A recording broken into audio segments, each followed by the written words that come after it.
What is happening, Nails? Welcome back to another edition of a live watch along here. Tonight, we're going to be watching along to the Detroit Lions and the San Francisco 49ers game. Just guys, quickly off the top, if you've been watching throughout the year, obviously you see my face here alongside Alex Moretto. Rob cannot make it tonight, so we're going to be covering his chair for tonight, guys. So listen, if you're used to Rob, get used to us for this one here. It's going to be a lot of fun.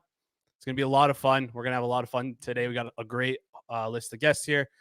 Before we get into today's show, I want to give a quick shout out to our sponsors over at Pinnacle. If you're looking to bet on this game right now, Pinnacle has the best line. If you're looking to bet on the Lions here, plus 301. So if you don't have Pinnacle as it out, you probably should. We love to preach line shopping here over on this channel. You'll often find that if you look through betting screens, you'll see Pinnacle up there as one of the best odds out there, as they always are. They always have some low margins here. So yeah, get Pinnacle. Download the app today. Use code HAMMER.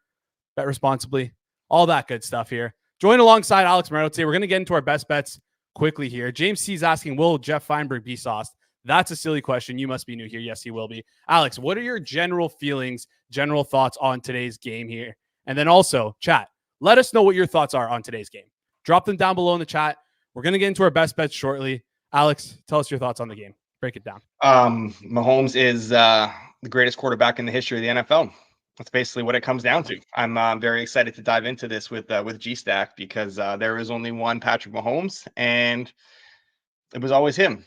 It was always him. I think this was kind of, the fumble was like at the goal line was massive, but sure.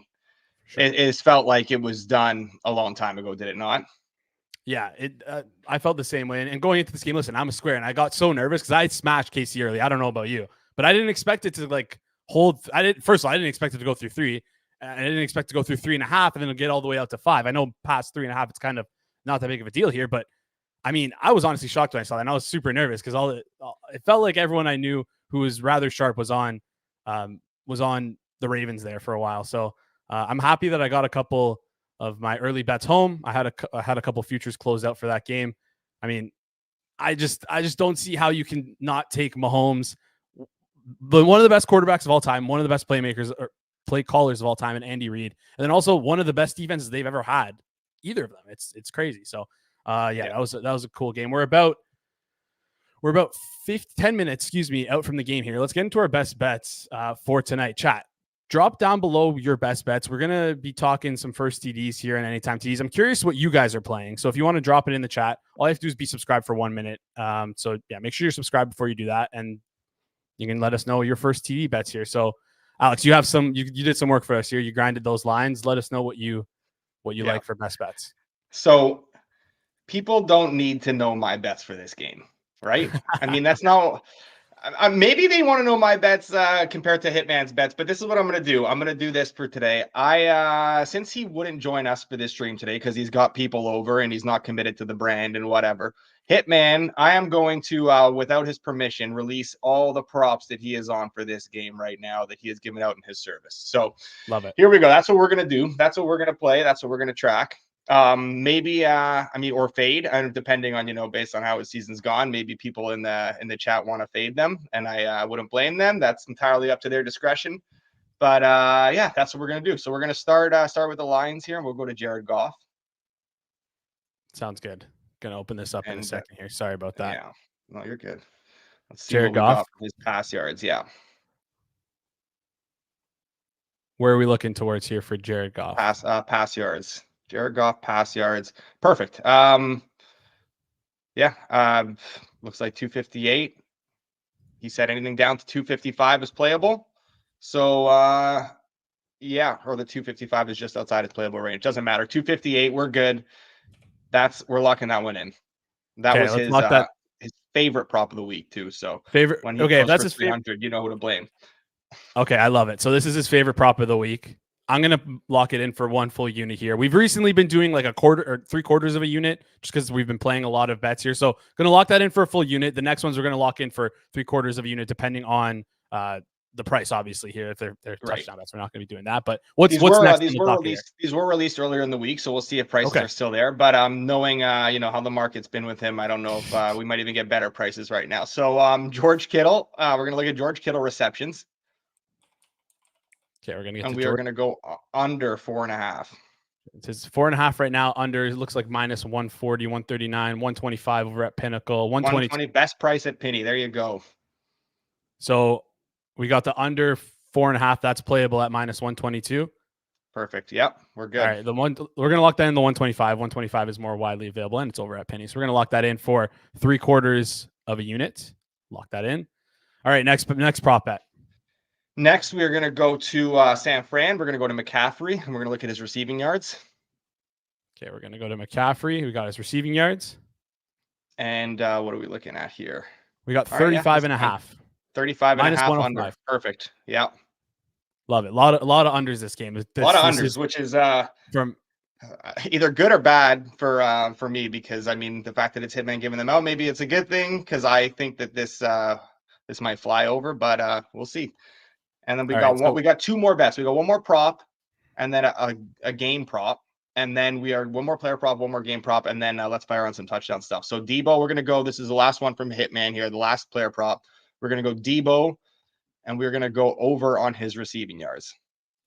Debo Samuel receiving yards. Right now it's at 49.5. There's a 48.5 at Pinnacle, but it's at minus 141. Don't think we want to pay the juice for that one. Let's go with the 49.5, the minus 110, which seems to be the more better price. That's more widely available. Going to lock those in as well for 3/4 of a unit. And then the last one here. Detroit Lions first quarter plus 2.5. Well, we're double dipping with the oh wait, no, did he take first half? No, he did Jared Goff. Never mind. First quarter. Detroit Lions first quarter plus 2.5. Plus 2.5. I don't know if we have that over here on BetSnap. All right. Yeah, maybe you just take what number do you say? That's one last fade. That's one last fade for the people if they're looking for one. The first quarter handicap, Detroit plus 2.5 from Hitman. So there we go. Right.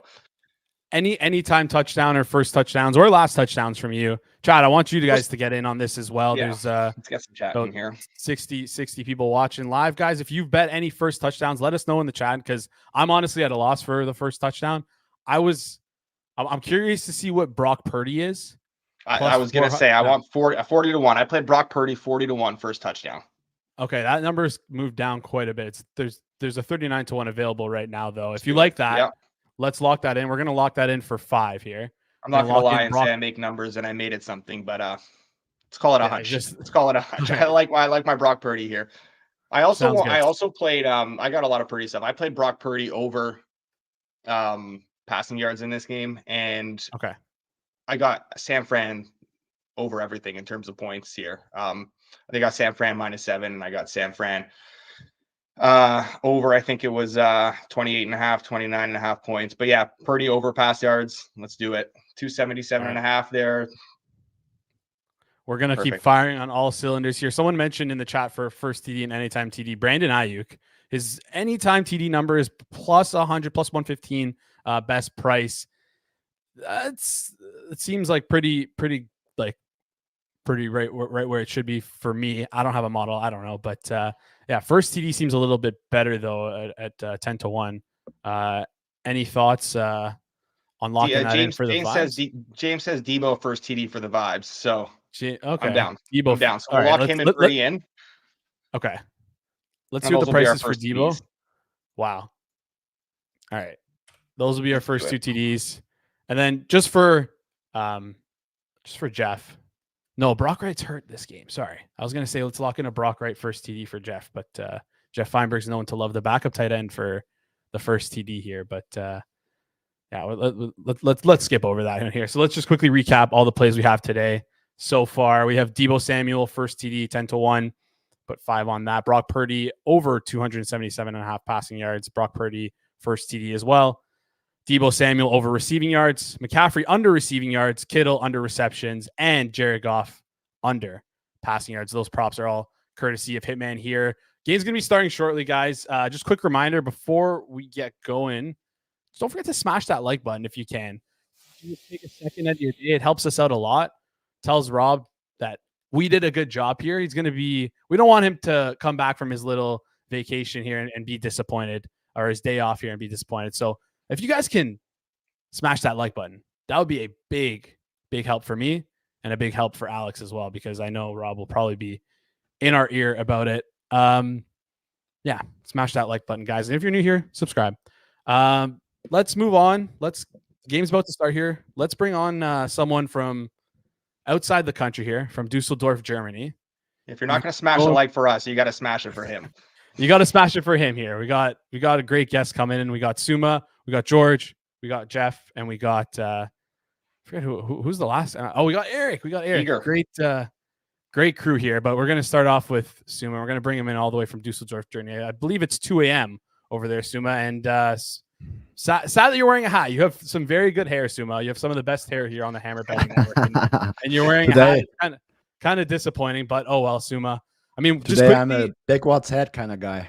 I love it. I'll do that in solidarity with you just in a second here. Before we talk about this game at all, and before this game kicks off, I want to know your thoughts on that last game. Like, is it as you were expected? What were you on? Like, what were your biggest takeaways from that game? I had nothing on the game, just watching. In hindsight, I feel stupid for not betting Mahomes as a 4.5 underdog, but too much respect for the market on game day, which absolutely steamed the Ravens at some point. Mm-hmm. But nonetheless, I think Chiefs defense basically won this game overall. Mahomes had like 2 absolutely incredible drives, and I think what will not be the major talk from this game is that Mike McDonald, the Ravens DC, did a great job adjusting on the fly. I think the Chiefs got 3 points on their last 8 drives, which excludes that last drive where they sealed the game. So 3 points on 8 drives after some possible in-game adjustments, pretty good. But yeah, overall, Chiefs back into the Super Bowl. I think we as football enjoying watchers, viewers can never underestimate Patrick Mahomes and this Chiefs squad. I will never complain about the Chiefs in the playoffs and the Chiefs in the finals. I don't know if you remember this. This is like a bit of a deep cut here, but I had a lot on the Chiefs just to close out some futures. But I didn't really bet on this game other than that. But I don't know if you remember, before the season started, I think it was Wednesday, you and I did a quick little show together. Do you remember this? And we predicted which one? We predicted the finals. Do you remember right before the season started? We predicted the finals. Yes, I was going to be in the finals. I don't want to scratch my back. I ended up getting wrong. I was gonna talk myself up here if the Ravens was on, but I ended up predicting the Ravens and the Niners in the finals here. We were close. Let's just say that we were close. But anyways, I think I had Bills Cowboys, which was not that close. I mean, listen, we were just throwing absolute darts there. I'm not going to pretend like I had any form of an idea what I was even picking. I wasn't even like, I didn't even bet that. Like, why would I didn't want to tie up that money for that long for what? Just for an exacta? No, thank you. Game's gonna be started any second here. And before we get this game started, quickly gut check. Alex, we'll start with you. What do you think the score of this game is going to be, just in your gut? And then also chat, let us know what you think the score is as well. This feels like it has some real blowout potential. I'm going to say 38-17 San Fran. I love it. 38-17 San Fran. And if Alex is wrong, you get to make fun of him on Twitter. We're holding him to it. What else is new? Give me 30-24 Niners. 30-24 Niners. You guys are both thinking relatively high scoring game. I like it. I mean, the total is at, what is it, 51 and a half. That makes sense here. Mm-hmm. I think I'm going to lean with you, Alex. It's going to be a blowout. I feel like it's a blowout for the Niners here. I don't even know if it's going to be close. But again, I don't have any numbers. You might as well just listen to GRP if you're going to listen to betting advice from me. So, I mean, maybe not. Maybe I'm smart enough to not bet Dalvin Cook. Dalvin Cook Super Bowl MVP, 750-1. A great number. Anyways, I actually forgot to check with the prop queen before I locked in my bets for today, so that was a mistake. TM. I think we're gonna get sued for saying that now. So listen, if the hammer goes under, guys, Chad, and you're mad about it, you can blame Alex for that one, for us getting sued by the prop king here. Gerald's seen the chat saying 35-24 Niners. Sumo, what were you saying? One thing, since Rob is not there and he's basically a dictator when it comes to stopping the play clock, can we do like a little bit more of I got this here. I'm going to pause for you, and we're going to line up. We're going to line up so you're not behind at all. And we're going to hide the chat for a little bit during the play. We'll be good. Perfect. Listen, we're not syncing up with me. It's going to be with Alex. I'm stuck on the shitty internet stream, which Suma might be worse than yours, unfortunately. Actually, you know what, Suma? I think you and I are close. But our next guest who's on with us in the first half, you won't have to worry about it because I think he's rewatching actually some Dolphins highlights during this game. He's rewatching, breaking down tape from week 1 and week 2 of those Miami Dolphins victories. So won't have to sync up with his clock. You know what? Let's just bring him in here. He's been waiting here for a bit, and as the field seems to be, what is this crazy ad that's going on? Carnival Cruise. I thought it was a Dolphins ad because right now we got George joining us for today, guys. What's happening? How's it going, George? Just quickly, George. You know, before I got on, you know what I was looking for on Twitter? I was looking for that same energy that everybody had 2 weeks ago when Tua lost to the same Chiefs team, you know, in freezing cold temperatures on the road against a healthy Chiefs defense. And I don't see that same energy of Lamar laying an egg in much better weather at home. It's funny how we pick and choose when a guy has a bad game to eviscerate and call it this is what his career is. I just think it's hilarious. One of them has a couple MVPs, one of them does not. I think maybe that I think the point remains though, Alex, context, right? Guys can have bad games. We don't need to make it status quo. This is what the career is because they had one bad game. Yeah, you know me, and you know that I'm right up there defending Tua with you. We might be in the minority now after this season, but I've been up there with you from the beginning. I've always been a Tua defender. What do you guys have in this game? What are we all cheering for? I got nothing. The account right now for forward progress. We have a couple first TDs here. Deebo Samuel, Brock Purdy, some Brock Purdy, Deebo Samuel over on receiving and passing yards. Then a couple unders, McCaffrey under receiving yards, Kittle under receptions, Goff under passing yards. That's pretty much it from the account and the rooting interest of the show right now. Suma, I don't know if I asked you what you were on for this game, but are you on anything for this game? Basically nothing. I only bet that Jameson Williams overprop to have something for the best bet show, but nothing on the spread or total. All right, and then George, are you on anything for this game? Yeah, I'm on San Fran team total. That's my only play for the and I have San Fran teased in an open teaser, and I'm praying I get a leg in the Super Bowl, or I'm gonna have to non-Wong tease the second leg. That's hilarious. Oh, you didn't tease him with Baltimore plus 2.5 or something? Nothing crazy.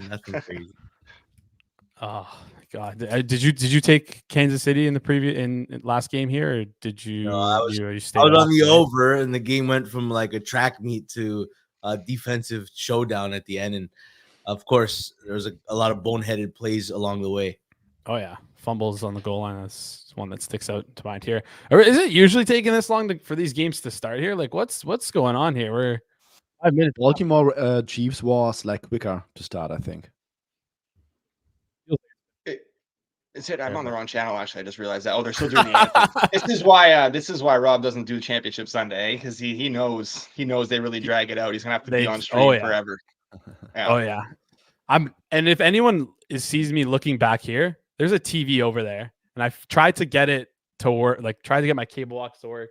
It's not working. So if I'm gonna be peeking that back there eventually, if it works. If not, then I'm on my shitty. I'd like to hear who the nails are on in this game. Lars looks like he's on San Fran -7 and over 53. What's everybody on? I'd like spam your bets in the chat.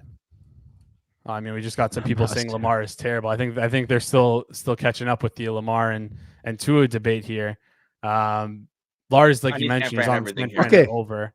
This thing I want to discuss right now. Whose fault was the goal line stop? This was absolutely on Zay Flowers. Like, it's first down, not even first and goal, I think.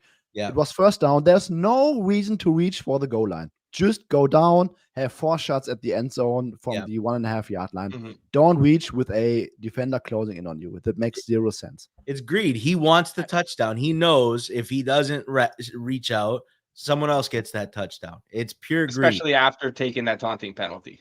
And the thing is, the best part is the guy he taunted is the guy who knocked it out. If ever there was fucking karma, there you go, buddy. And my thing is, like, how stupid do you have to be to taunt a guy when you're down 10 points in the AFC Championship? Like, it's just stupidity. Greedy. What are you doing? Selfish players. That's nuts. I I also want to, before we get into like what the nails are on here, and keep dropping those in the chat. I'm starting these. We'll get to those in a second. I want to hear you guys' thoughts on Beat Gamer brings it up. Only 6 carries for the running backs for the Ravens. I know they were behind for basically the entire game, but it's not like they were behind by a lot, right? Seems like they really went away from the run game here. Suma, do you have any strong opinions or thoughts on just their lack of utilization with their running backs? I expected a different game plan, to be honest. Yeah. Like more designed runs, maybe also more designed runs from Lamar. Like there were, I think, 4 like deep shots on first down, which I'm not completely against. But in this matchup against a defense that completely erases deep passes, I mean, use your strength, O-line, one game, Lamar Jackson, and then dink and dunk them down the field. Yeah, and was it Nate? Sorry, Beat Gamer also brings it up in the chat here. It's like KC defense last week. They were willing to give up a lot in the run game to try and stop the pass game. So it's like, why not? Why not try it? Do you guys have any strong thoughts about that? Or it's I don't crazy. want to. Not just like Willie Gay was missing. Charles Omenu, who got hurt in like the first quarter of the game. You literally should have established a physical presence, and I don't know what Monken was thinking. It doesn't make any sense. Yeah, that seems to be one of the more overhyped. If we're looking back on this year, that has to be one of the most overhyped hires or offensive coordinator moves. I thought he had a good season, though. I thought he was fantastic. I just think he picked the worst time of the year to have his worst game. Yeah, and they've always hated Gus too. Hey, they it seems like every year Gus finds his way to get in there and performs, and then they just still find a way to phase him out. Yeah, like the 3 scapegoats have to be like it's Lamar, it's Zay, and it's Monken, right? But if you pinpoint the 3 biggest reasons they lost, it's them. Yeah, I mean the fumble. Okay, yeah, you have to include Zay because the fumble was awful. But it's a tie game. It's a tie game. It's a tie game without that fumble. Yeah. It's actually crazy. And you know what? A lot of things could happen, but the Chiefs went ultra conservative in the second half. I have no idea what happened to their offense in the second half. Yeah, and before we get wrong chat, I'll send it to you, Suma, right now. Just before I do that, though, I want to remind everyone in the chat. There's a link posted. It's pinned in the chat right now. The link is thehammer.bet/the nails. Guys, if you're looking to win some free Pinnacle merch, go head on over there, and you'll have a chance, of course, to win some free Pinnacle merch, some bet stamp merch. And then also, if you look on the side, there's something that says forward progress. There's a pinned message in there, and it's something that we're going to discuss here on this show. But we're trying to look at some ways we can help improve the channel, the content, right? So whatever you guys liked, whatever you guys didn't like, you can comment on there. Let us know. It's a big help to us because, listen, we want to give you guys what you want. And the only way we'll be able to know what you guys want is if you tell us. So tell us what's worked, tell us what didn't work. And then a little bit later on towards the second half, I actually have a secret Hammer pitch meeting that was leaked to me by some internal actors here. So Alex, George, Suma, if you're still on, if you have to go, that's fine. We're going to run through some pitches later on here in this show. So if you're in the chat, you're going to want to stick around for that one. That's going to be a lot of fun. But yeah, head over to thehammer.bet/the nails or click the link that is on the pinned message in the chat here. Free Pinnacle merch. It's great stuff, guys. Have you guys noticed that the NFL has become like a superhero movie, right? We start off with the premise that Mahomes is the best and he's probably going to win the Super Bowl this year. And then a lot of things happen and we start having doubts. We create reasons why it's not going to happen. You know, the hero's in danger. This year's receivers suck. And we talk about, okay, it's not the Chiefs year. It's going to be somebody else. And then we get to the end of the movie and Mahomes is in the fucking Super Bowl again for the 4th time in 6 years. Mahomes has that good old plot armor. We gaslit ourselves into thinking this might be a different year, and it's not. It's insane. Yeah.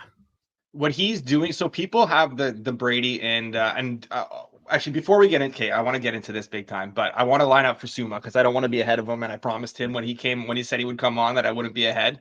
So you're gonna tell me when they snap it on first down, okay? Because I'm gonna pause it. Okay. I'm gonna pause it right as they snap it, and then you're gonna tell me when they snap it. And if you guys in the chat want to get a line with us, that's what we're gonna do. You guys let us know. We're gonna use Alex currently as the designated sync. There's gonna be a poll in the chat in just 1 second. Yeah, it'll be great. It'll be great. Where are you guys right now? For me, Goff, ball they just got the Lions snapped. just snapped it on first Yeah. down, and I paused it. Okay. Snap. Okay. Oh my goodness, Suma, you're Okay, I behind just saw him me. toss it out. I'm behind everyone. It's the German DAZN. I'm on German time now, so which means I have to hide the chat here. Brian Elfring asking the most important question. Bring Zuma a Pinnacle head. Mine is Have you still not got on one? some ship at the Arctic ice or something. It's stuck in that canal. Oh, this is terrible Yes. because I forget the name of it. But Yes. yeah, that is an old joke even for me. But yeah, I mean, Okay, so what? I cut George off there. I stopped the conversation that I wanted to have. And that's Oh. a big one for Montgomery.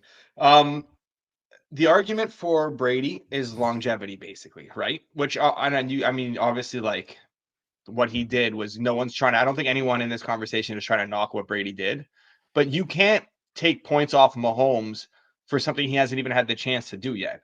He can't have the longevity. He can't have the same accolades as Brady has. But the trajectory he's on and what he's done in his first 6 years, it's like if you extrapolate that out to a full career, it's not even a comparison. It's not even a conversation to be had. It's not. It's not. Brady's greatness came with like everything he did late career, 37 on and like into his 40s. He reached a level no one else had.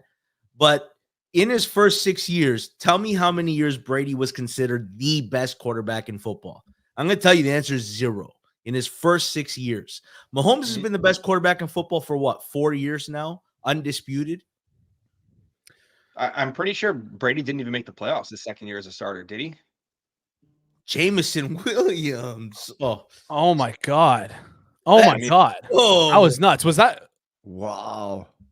Let's Wow. go. So quickly, keys to the game here for the Lions. Just pound the rock. It seems like it's crazy. It's been working for them. Wow. Ben Johnson in his bag already. Ben Johnson in his freaking bag already. Wow, Knish is going go nuts right now. We gotta get. Did you get that ruined for you by George too, or was that just me? No problem at all. If you guys are behind, I won't say anything. It's fine. I just paused. I paused to get in the thing, and then I want to make sure I didn't go too far back. I don't really care, to be honest with you. So I'm Great curious. drive. I'm curious, Suma and George, your thoughts, because you guys are very much like you guys obviously model out the game, but you're also very intensive film watchers here. Have you noticed a shift in the San Fran defense since Talanoa Hufanga has gone hurt? I assume obviously there is a large hole in that defense without him because he's obviously a great player. But did you notice? Is there like a quantifiable drop off, one in the numbers and two like that you can see on film? I have not checked like exact numbers since he went down, but I think overall that Niners defense from a numbers perspective didn't really convince me this season. Like they had some issues in the run game. They were not as great against the pass like in recent years, which is also losing Jimmy Ward, Hufanga at some point during the season. Outside of Javarius Ward, they are not really that good at cornerback. So I think just naturally when looking at their talent right now, there's like a great pass rush, which can get neutralized in the run game. Then you have great middle of the field defense, but they are vulnerable to outside shots. And overall, this led to not being that great on defense this season. You have to attack them on the edges. They're still very good up the middle, even without Hufanga. Very hard to beat them. If you watch the Green Bay game, every single Green Bay pass outside of the hashes, they were attacking on the outside. And that's why this was probably going to be the Jameson Williams game. It's so easy to say now in like hindsight, but it's like when we talked about the preview, we're like Sam Laporta and Amon-Ra St. Brown might have problems operating over the middle of the field. Yeah, that makes sense here. That makes sense. Go ahead, Alex. What number would you need to, or is this, or are you even interested in live betting the 49ers right now after that first scripted drive where they break a big run? What's the number? Right now. It's 4.5 on Penny right now. No. I also see some 4s out there as well. I see some 4s out there as well. I'll jump in under 3, but I had no interest in betting the Niners spread this week. Because of defensive concerns, I guess, because obviously you think that their offense will kind of do what they want. Yeah, because because I think maybe Detroit at least has the back door open at the very least. Yeah. Can I quickly say how poetic it would be if the Lions made the finals, not because of anything that's happening with the Lions, but that the season started with the Chiefs and Lions on Thursday night. And could you imagine if it closed it out in the Super Bowl? How nuts would that be? I love those little. I'm such a sucker for those. I Little would enjoy it just because it's the Lions. I mean, Niners are the better team, but Lions would be better for More content, better story, more fun. Yeah. And I mean, just imagine having a watch along on the Super Bowl with Joey K. He would never commit to that, but too bad. He's very selfish. This is the year of Michigan, right? Yeah, seriously. To win the national championship, maybe they're gonna win the Super Bowl. The Red Wings look like they might make the playoffs. Yeah. I mean, I'm so excited. We have Jeff coming on later today. I cannot hear him just go off on the Chargers getting Harbaugh. It's gonna be a lot of fun. I assume he's ecstatic. It's gonna be a lot of fun to listen to. Please ask him what he would think about Greg Roman as OC. I will make a note of that. All right. Has Greg Roman ever had a pure passing quarterback as his guy? I mean, we can argue Lamar, but it was not really a real passing scheme. Yeah, he wouldn't take the training wheels off Lamar. Yeah. Speaking of, Lamar had an awful game today. What the hell was that? I mean, it's not the first time though. Every time in the playoffs, we've seen him play like this in the playoffs. Yeah. I don't know. Weird. I think I put too much. I think I have a fault where I put too much stock into winning. But at the end of the day, winning is all that matters. And he can put up all the stats he wants. It's the same thing with Josh Allen. And I'm sorry, I've had this debate with people all week, and I'm over it. Maybe I'm in the wrong, and I'm not saying that I'm right, but I firmly believe, and my mind can't be changed. Josh Allen had a very good game on Sunday against the Chiefs. But once again, he loses. And once again, he does not make the plays he needs to make in crunch time. He had a great game, and he basically didn't put a foot wrong all game. He doesn't make that throw on 2nd and 9 underneath to Diggs, and he tries to force it into the end zone. He had a guy open. He still misses a throw. And then he tries to play hero ball on 3rd down 2 instead of at least keeping the clock running, or B, completing something underneath. And once again, he loses the game. And I'm not saying it's his fault, but I think the greats make those plays and win that game. And every time he's proven time, except for that 13-second game, every other playoff loss, he has proven time and time again he cannot win the game when it matters. Oh, Ayuk is so good. Yes, so for the Bills game, I would argue that he did not make the plays he had to make in crunch time, but his receivers left so much meat on the bone, that great 65-yard Diggs bomb. Maybe they win if he just. I mean, the ball was slipping right through his hands. Pretty that was nuts. Yeah. If it hits your hands, you have to catch it as an NFL receiver. It's just banana stuff. Oh, that's just banana stuff. So I mean, Diggs dropped the one and Sherfield dropped one. But what was Purdy doing there, guys? Sorry. That's not great. That was not great. What? Are you ahead of Suma now? I don't know. How did that happen? Yeah. Maybe Alex. Rob, after George had the thing, I went ahead 10 seconds. Okay. So after George said the thing about J-Mo, I went ahead 10 seconds. Alex bumps up one tier in the scumbag rankings. Yeah, he didn't tell us. Oh my goodness! Oh my great play by Ayuk, disrupting that pick. Yeah. The Chiefs' second half offense has been bad all year, and I'm trying to quantify why, and I can't come up with a reason other than they just go conservative in their play calling. If you remember the Bills game, I know the Bills didn't win it in the final drive, but the Chiefs had 2 straight drives where they came away with nothing when they should have and could have put the game away. And they gave it. They scored nothing. They scored nothing this second half. It's been the story all year. Their second half offense. Now, regular season, I think regular season is a different ball game too, right? Of course, I think that we're not going to see that same urgency from them, even though there have been games where they maybe wanted or needed. Alex, the Jets and the Giants are the lowest scoring second half teams in football. How are the Chiefs one of the lowest scoring teams in the second half in football? There's got to be. Is it just a statistical fluke, or is there something that's going on? You can. I don't run know the on answer. front. I would say a fluke, but what's that, Suma? So you didn't You like can the run on that front. Like Mm. line's too good. Like catch them into a stack box and then throw the ball all game long on them. Damn. I think in terms of the Chiefs offense thing, I think it's more of a fluke. I don't like, maybe there's more to it. I don't know the answer, but I think at the end of the day, if the Chiefs are in a situation in like a playoff game, playoff environment where it's the second half and they need points, I would not bet against them getting them. You think Put it's it that them way. just playing with the lead? I think it's kind of sitting on things a little bit. Maybe a lack of urgency when it comes to like regular season games. They haven't needed to do anything in these last 3 games for the most part in the second half. They did get into range somewhat against the Bills. Obviously, the McCole Hardman was idiotic. But I don't know. I have trouble buying into that. I just think if they needed points, Mahomes can get them points. And maybe I'm just like way too all in on Mahomes, but I wouldn't bet against it. Yeah. I don't know if you guys saw who was injured on that play. I didn't get to see. I just heard that someone was down. Not. Suma, do you know if I'm gonna try No, and I was here. looking at Twitter. Sorry. No, you're good. Or X. George, do you have, when you do these watch alongs, do you have a TV there where you're watching the game, or are you just following it along kind of on your phone? No, I've got a little setup here, a little iPad going. Oh, okay. You're on an iPad and you're ahead of us. How's that?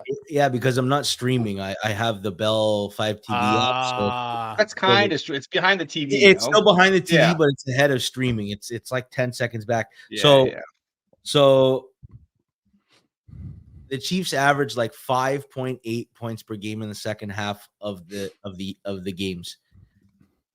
They even had 3 straight games where they got shut out, and then they got shut out today in the second half. I don't know. You could say they're playing like with a lead and conservative, but they do disappear for whatever reason. Oh, Frank Regno injured according to the chat. No, and then he said never mind. No. He said never mind. I'm wrong. No, Okay. wouldn't be Ray. No, it was it? No, because Ragnar wouldn't have been out there. yeah, it's defensive snaps here. See on Twitter. Don't see much on Twitter. Chat, if you can let us know who's injured, that'd be appreciated here. Did you see any of the linebacker on the Lions? San Fran? Obviously, there's a lot of game left, and Detroit's winning right now. But you see those San Fran KC look aheads at 3. What are your initial thoughts, guys, on that number? Insane price. I In what cannot way? imagine Mahomes going off as +3. Yeah. I made the game 2 entering today, and I have to Okay. upgrade the Chiefs when you Yeah. beat the Ravens on the road. Like, there's no way I can make a line even close to 3. I don't know who the hell Yeah. put it out. FanDuel. I think that's what where it was. Yeah, I think so. Just a heads up, that was Derek Barnes, excuse me, for the Lions, who was hurt there. Chat. So wait, would you? Now that being said, I had no clue this line was going to. No, I had no clue the Ravens was going to. I know. I was gonna say you guys said an impossibility. I couldn't make the game higher than 3.5. Do you think a major factor of that is of like why it's being bet so heavily that way, especially on game day? Is like, do you think the second half stuff that you're looking at there might be something to do with that? Or I mean, we're just guessing right now. Even being simplistic, if you gave the Ravens 1.5 for home field, so you said 3 on a neutral against the Chiefs. The Chiefs just beat the Ravens. You have to upgrade them. How do you still stick to a 3 for the Niners? It doesn't make any sense. There's no way you're going to give Mahomes a 3rd game in a row getting a field goal. That's crazy. I hope they do. I hope they do. Hope they do. Yeah. I want something teasable. That's all I want. I don't want a game. I don't want the game to be pick 'em. It was also funny because Chiefs 2.5 would be perfect for you. What was the total? Do you guys know? Perfect. For that look ahead, did it have the total there for the look ahead or no? I didn't see it. I just saw it in our. I just saw. I think it was Hitman posted in our forward progress chat. I didn't actually see the lineup. I see. They can't run. Because last week I think the Chiefs Ravens line opened at like 48 at some spots, and that shit went. I was on like we were literally. Rob was closing out the show last week when this was happening, and it got bet down to 44, which was crazy at some shops. You have Ayuk and Debo, one on the outside. These corners cannot cover it all. Like, why do you run into a stack box? Are you, if you're a San Fran backer, are you worried about Shanahan's weakness, his biggest weakness, which is just like him kind of turning into a bitch when things aren't going 100% right for him? Like he seems to just, like last game we kind of saw it a bit with San Fran. Are you guys worried about that at all? Yeah, like I mean, when it comes to these like end of half clock situations, fourth down situations, like Dan Campbell would eat like Shanahan's lunch money for sure. For sure. Now you are 13-11.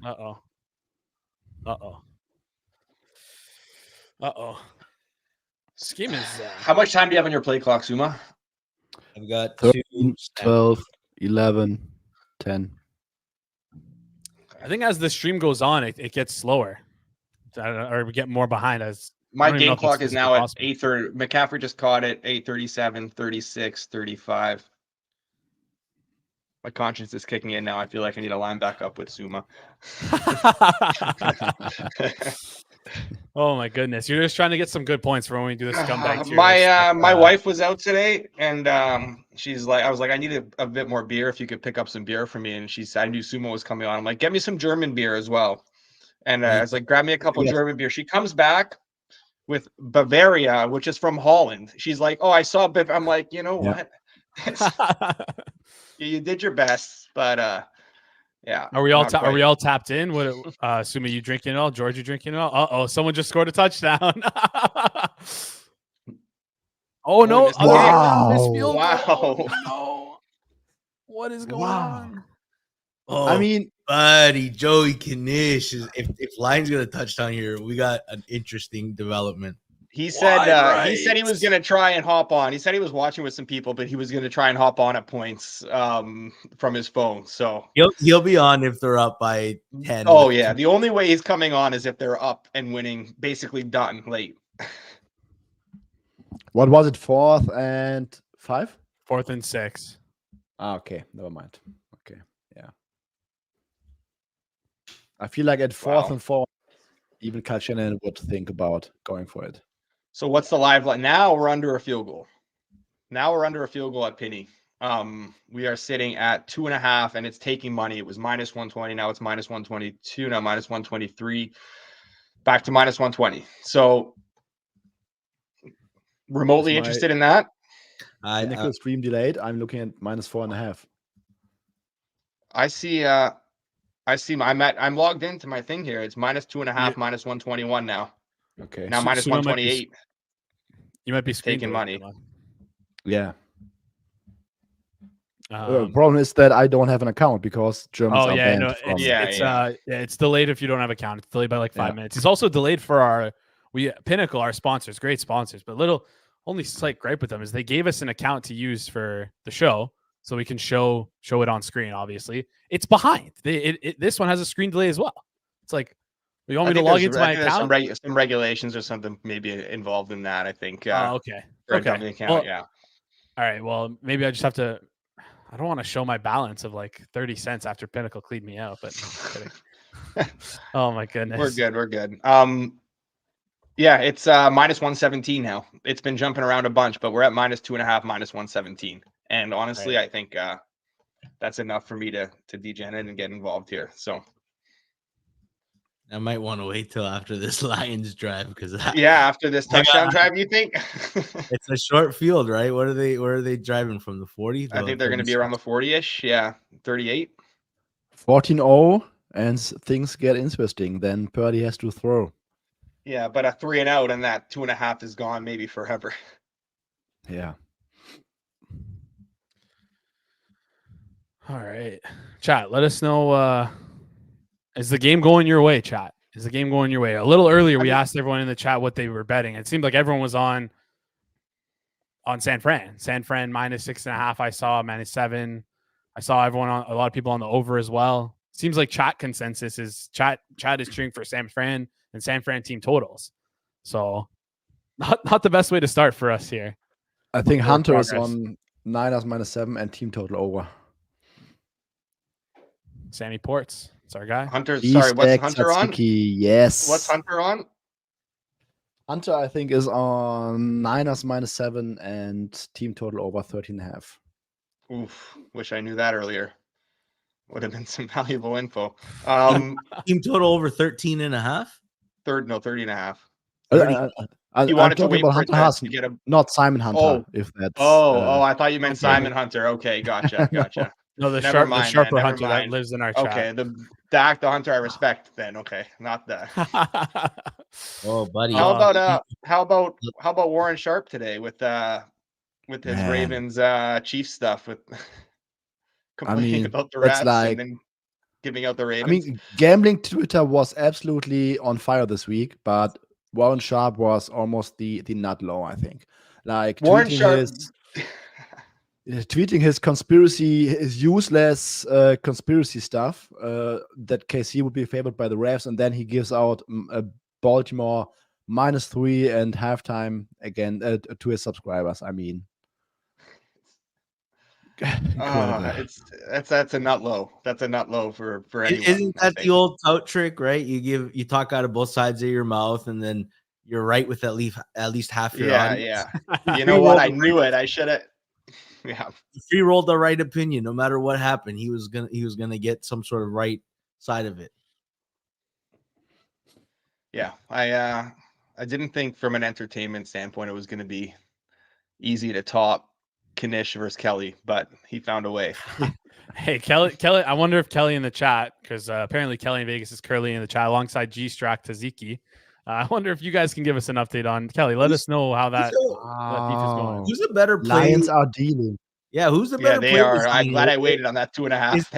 Thanks, G-Stack. Is this the passing of the torch? Is this the moment Ben Johnson says, "Listen, Kyle, I'm the fucking best play caller in the NFL"? I mean, you onto something maybe. Where does Ben Johnson end up next year? Washington.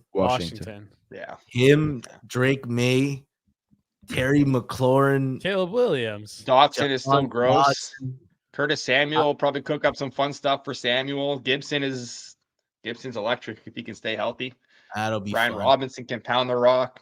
Man, that'd be Fix your O-line in free agency, and then they got so much money too. spend your number 2 pick on a QB, and then come back in the second round and get him the best weapon you can find.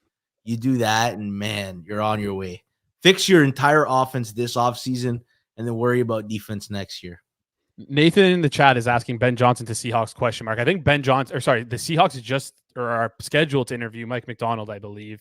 Just based on I like to look at these like coaching decisions and look at some offshore markets just to see like what they think, because they're usually pretty, not that they're like the end all be all, but once it's gone enough in one way, it usually is pretty close to being right. So Ben Johnson is like really heavily favored for the why would you go to the Seahawks? Yeah, you're gonna be Geno Smith, like gonna be tied to Geno, or you're gonna get the second overall pick. It's a no-brainer for him. Seahawks probably want him, but no way that he's gonna pick them over Washington.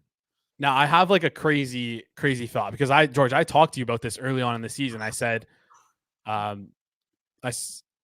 a play! I said Cliff Kingsbury Cliff Kingsbury went to interview over with the Bears to be the offensive coordinator. And I said, hey, like whoever gets Cliff as an OC or hires him on the staff, they're picking Caleb. Now I'm starting to think the other way. I wonder if the Bears were interviewing Cliff to get a little bit more insight on Caleb Williams. And it's a little interesting here that they decided to not hire Cliff Kingsbury as well and go somewhere else with that OC. Maybe. Yeah, but the hire worked with him at the academy. There's still a tie to Caleb. Okay, fair. Who's that There's old still scout? ties, but That guy on Twitter with his name starts with a G. I think he was a Packers guy or something. Bears guy, Taziki? Bears guy, Gabriel. Greg that guy. Gabriel, Greg Gabriel. Forever wrong about everything. So he tweeted out the thing about how the social media team of the Bears put out that Justin Fields video and was basically like, banana stuff. What do you think this means? Like, obviously they're not drafting Caleb. It is essentially what he was alluding to. And that's crazy. Man, that's just like I can't with that guy. Lions in the red zone. You blink and they're in the red zone. It's just crazy. It's crazy. I would love for the Bears to trade Fields just for Greg Gabriel to be wrong again. Oh my goodness. Oh, Gibbs is This so. game is. Where should Justin Fields go? That's a great question. If you were like, what teams would you? What team sticks out in your mind for Justin Fields? Like, if you were a team, would you want Justin Fields? Let's say the Falcons. Should the Falcons want Justin Fields? Kind of the obvious, the obvious landing spot, or at least like the one that would make a lot of sense. But wouldn't that, like, I don't know, hasn't what he's shown you been a little bit uninspiring? Yes, I mean, no. Depends what you expected out of him. I thought he improved as the season went along. Yeah, especially as a passer. The whole Bears did. Their defense played really, really good. Yeah. Like from week 4 on. We talked Kyler about Murray in a heartbeat. Yeah, probably. Yeah, Kyler Murray over Justin Fields. Yeah. We talked about the NFC North being like one of the worst divisions of football preseason. 9.7 yards per play for the Lions offense. Jeez, That's crazy. I'm gonna quickly, before they score a touchdown here, I'm sure they already have, but before my sheet shows, let's pull up the live line. I gotta see this. Yeah, what do you think the live line's going to be after this? I think plus 2.5. I don't think you can go to 3. Maybe. You don't think you're going to get 3? I mean, I would. Oh man, this Lions offense is moving the ball really, really well. I know they are, but I think you could easily see a San Fran touchdown drive coming. Wow. San Fran needs a touchdown drive. Before we look at the live lines quickly, everyone get those likes up, please. Please, if you can just smash that like button. Make Rob happy. We're at 1.5 on Penny. Juice to the Lions. Yeah, it won't. They won't give the 3. No. A punt here and you'll get 3, but I don't know if you want to bet 3 at that point. No, you won't get 3. You'll probably get north of 3 if they punt. I'm curious who I see Eager's message here. Let's fucking go Detroit. I'm curious which of his favorite teams is he going to be rooting for if it's Lions Chiefs and he will be so conflicted. Lions Chiefs. Chiefs win, Lions cover. Or well, that's so good. All right, let's just do this. Let's do this now, guys. I've been working away today. Let me just set the scene here for the chat. I've been working away today because there's a little. Listen, if you ever head over to if you head over to the hammer.bet/the nails in our drop station there, we have been asking you guys what we think we need to improve upon this year for forward progress content. So I've spent my day putting together a little pitch meeting here. Chat, this is for you guys, okay? I'm terrified. This is for you guys, okay? So there were a ton of things that we did right this year. And Suma, I want to hear your thoughts on this. George, I want to hear your thoughts on this. For those who don't know, Alex obviously is the director of content here over on the Hammer Betting Network. Suma is a veteran in the content space, pro bettor who's been in the content space for quite a long time. Suma, I don't know how long you've been in doing football content for, but I know you've been doing football content for a while now. And then I don't know if people know, but George was actually the producer for one of the biggest radio shows in all of Canada on Newstalk 1010. So we have like an all-star cast here of content evaluators. Let's call it something like that, especially focusing on betting content here. So why do I think this is gonna end poorly for me? This is not gonna end poorly at all. But I just want to set the stage here and let the chat know what they're dealing with here. So this year was a successful year, okay? But there's a couple things that I want to address, okay? We had great progress in 2023. I spent my day putting together a slideshow about the 3 shows that I think that can help us reach a larger audience. And we'll get into Hold on. Is this got anything to do with porn, Jason? Because no. That's where my head was.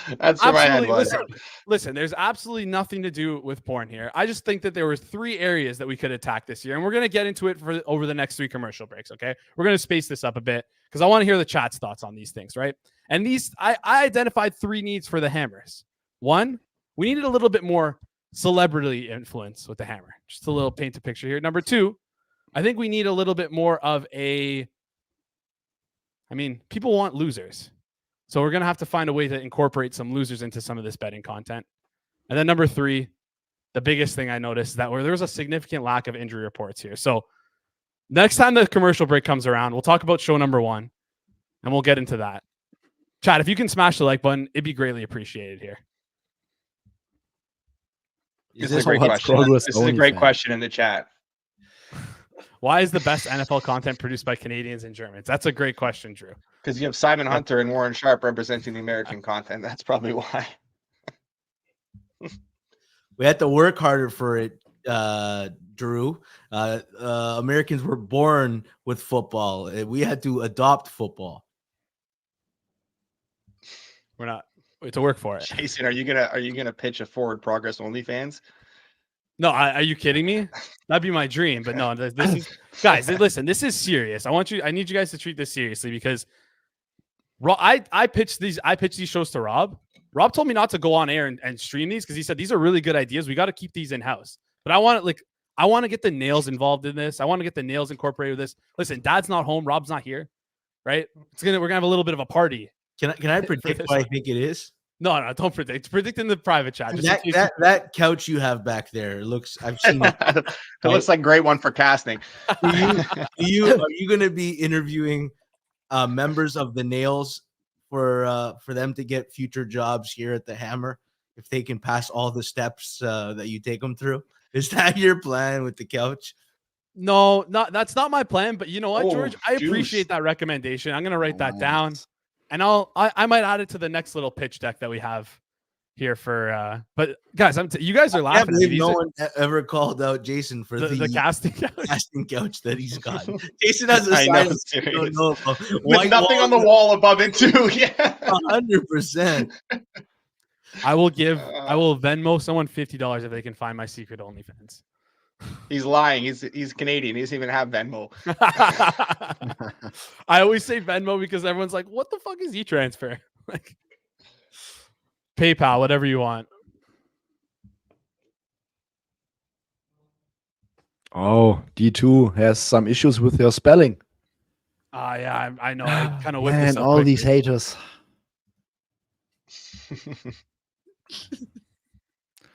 I missed the S in successful. It's just tough. Listen, I did a lot of hard work here. Can we get a countdown clock for when Jason gets to the point? Wow. Yeah, post Niners touchdown. Yeah. We'll pick it up after the next commercial break. Kelly Stewart brings up a really good point. 8 straight Pro Bowls for Juszczyk because he's the only fullback in the league. How many fullbacks are there left in the league? The only other one I can name is Ricard. There's like 11, right? The Vikings have been rocking CJ Ham for a while. I'm a big CJ Ham guy. Kirk Cousins loves a little check down to CJ Ham for 2 yards. We got ourselves a fullback too. Who's your fullback? Yeah, the old Raiders. Yeah. Is Jacob Johnson still in the league? That guy still. Kelly brings up a couple good points in the chat. Yes, he was on the practice squad all season or something, and then sometimes got promoted, I think. Kelly, you're a bigger person than I am. If Joey Pastries attacked me, I would not be on the safe side of him. I'd be definitely looking towards fading the That's crazy. Do you know my wallet? Do you know my wallet address, Jay? What's going on here? Is Jay just secretly me in the chat that just types stuff? Like we have the same first name, I assume. Could be me. And the first quarter, what we think? Bitcoin is crazy though. Bitcoin is crazy. All right. First quarter gone, eh? First quarter gone just like that. We get all right, Jason, continue with your pitch. No, you go, George. Hey, I'm just asking if we get a 49ers touchdown here, please. Let's get one here. But before we do live line is at 1 now, by the way. But anyways, sorry, continue, Jason. No, we're good. Listen, this is just bananas fun I want to have. I talked about some needs earlier. We need some celebrity influence on the show. So I brainstormed a bit. I went out to my network and I contacted some people and I thought of a great show. Okay. It's called Bet on Yourself. And it would be hosted by none other than Keishon Butte and Calvin Ridley here. Keishon Butte, as some of you know, has placed 8,900 waivers over his 436 betting day career. What was it, 2 years ago? So he's going to be playing towards that more experienced crowd. Then we got Calvin Ridley on the other side. I call him the guy in the chair, right? He's the guy who's a little bit more square, loves to bet on his parlays. So this would be show number 1. It gives us some celebrity influence here. 2 former players, 2 current players. Well, Bute's he's gonna need to work next year. Yeah. He's not So, listen, this is content idea number 1, show number 1. Bet on yourself with Keyshawn Butte and Calvin Ridley. I think it was a great name. Podcast image is already right there. We worked that. We had almost everything worked out. Now we just need the nails to let us know your thoughts. George, Suma, put up Alex. a poll. I put up a poll. Do the Nails want to see a bet on yourself with Butte and Ridley? I think that's a great idea. I'm going to throw up that poll right now. And I'm going to ask you guys as well, if you can, to head over to the hammer.bet/the nails to also just let us know your thoughts a bit here too. But Alex, you're the head of content. Are you greenlighting this show? Yeah, I am. I think that sells, man. I think that sells. It's a lot better than Hitman giving out losers every week. I'll tell you that much. Oh, don't spoil the next one. Don't spoil the next one, Alex. That's all I'll say. Chat, let us know what you think on Bet on Yourself with Butte and Ridley. Sorry. Should we greenlight this show? Oh, Suma, can I ask you a soccer question since D2 is asked you? I will give my best. Is Harry Kane a curse here because the Bayern is not eligible to win any domestic cups now with Harry Kane? What the fuck's going on? I mean, I personally did not understand the hype because, like, whoa, that's my Harry Kane you're talking about. Sorry, I thought you would have moved on by now. I like all the guys who never win, Alex. That's my thing. Nice one by McCaffrey. Was that a run or a pass? I missed the beginning of that. Pass. It was a pass. Yeah. Why did you bet his underpass yards? Hitman did. I just gave out all the Hitman props. I gave out all the Hitman props at the start of this because he wouldn't come on. He had people over for this game, so we had the under 36.5, I think, for McCaffrey. Listen, we're okay for now. I think he's at 33. Yeah, I'm sure he's at 33. So we got tons of room to work with on that one. Touchdown goes, right, guys? Touchdown goes. Let's all think it. Let's put that positive energy there. It already happened in my mind, George. So sorry, Suma, I interrupted you. What happened in Bayern? Is it Harry Kane's fault? I heard he's on pace to break every German record. Yeah, but I mean, 23 goals in 20 games or something. But what's one guy worth? I mean, they had some issues and they paid like 100 million for one guy, but for whatever reason, that's not really working. And it seems like the goals he's scoring are not really that plus EV. Is it Tuchel's fault though? Because there we go. Hard to tell. Let's go. Because Tuchel's been bad. Like he took over the Champions League and got them blown out like right away. I thought it was an odd hiring. Yeah. So I never understood why they got rid of Nagelsmann. Because he was awesome. Nagelsmann was awesome. One small bad stretch, reacting to some poor results, and I mean, just wait till they fire Tuchel and Jurgen Klopp is available again. Yes, it's either that or he's going to take national team eventually. I hope he will coach the national team. I love Klopp. I'm not I'm a Tottenham fan, Suma, and in the English Premier League, we all hate each other. All the top teams have rivalries. Liverpool's the one that I'm okay with out of all the top teams. I can't stand either Manchester team. I cannot stand Arsenal. They're my least favorite team. That's the North London derby for you. Yeah, of course you hate Arsenal. I hate the fans too. It's not just the team. I hate Arsenal fans. Arsenal fans are like the Boston Red Sox fans. They're like Leafs fans. No. You actually, kind of. Yeah, they are. Yeah, kind of. Yeah, they don't win anything, and they still are just insufferable. They pretend they're top tier, and they never win. Yeah. Did we just create the Hammer soccer division or what? Well, we have it. It's called Fine Margins. Pay attention to the content. We haven't had an expert on me yet. What the? It hasn't run since we did a World Cup show last year for Betfred, and Let's do it. we Let's haven't do a had Euro. it going since. Let's do a Euro tournament coming up, man. I'll give you all kinds of expert analysis. Yeah, Jacob and I did a World Cup show every day of the tournament, and it was great. We did a watch along for Champions League in February last year on the Hammer, and Joey Knish joined us for a little bit, and after about 10 minutes, he realized, he's like, no, I can't do this. He just dropped out basically mid-conversation. I have a good system for international soccer.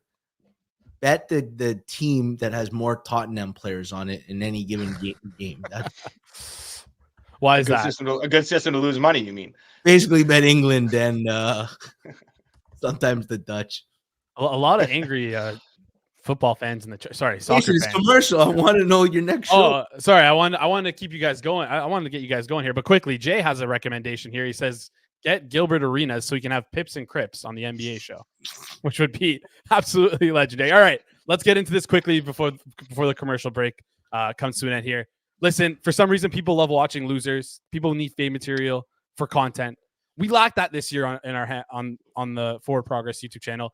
Best Bets, Joe did pretty well with Hitman. We did very well on the Thursday show. And we've done very well so far on the prop show as well. So my idea for us to get some new fade material on the show is Tortoise versus the Squares. Okay. So we'll have Rob's Tortellini, go head to head with the Squares. Book it with Trent. Okay. Book it with Trent. Ben the better. And then you see a question mark person here. And you're probably thinking to yourself, who is that question mark person? Well, I think there was a lack of accountability on the Best Bet show. Not calling you out here, Suman.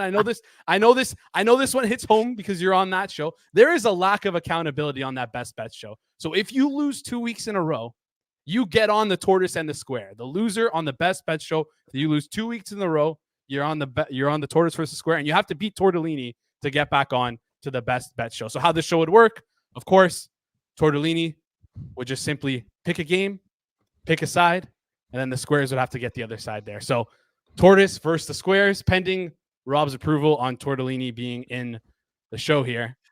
That's a good Guys, one. Let us know your thoughts in the chat. Does Book It belong there after his nuke on the Chiefs money line today? I think he's back in the black. Yeah. I mean, listen, one win doesn't get you out of the big hole that you dug there. As Hitman. No, sorry, Hitman. I love you, buddy, but I just had to throw that shot there. And of course, remember, let us know your thoughts over at thehammer.bet/the nails. You can let us know your thoughts on this little show here. The Tortoise versus Squares. Oh, Montgomery. Wow. They cannot stop the run. 49ers have some problems on their they hands. do. Just to answer D2 in the chat here, that's the guys, you can follow him on Twitter at Drunken Goon, and his name is Adrian. That's a good guy. Continue. Sorry, Suma. I'm no worries. I'm not finding my notes right now about the Niners run game. There it is. So, what did I query here?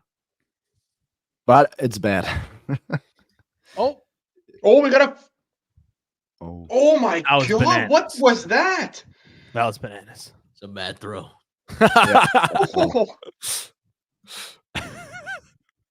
Jeez. He got behind everybody. What happened there? That was like a Tua deep ball. Whoa. Oh, no. Come on. Whoa. Tua's making that throw in the dome.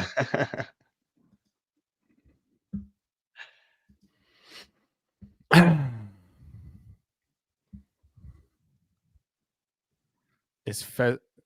not gonna read that.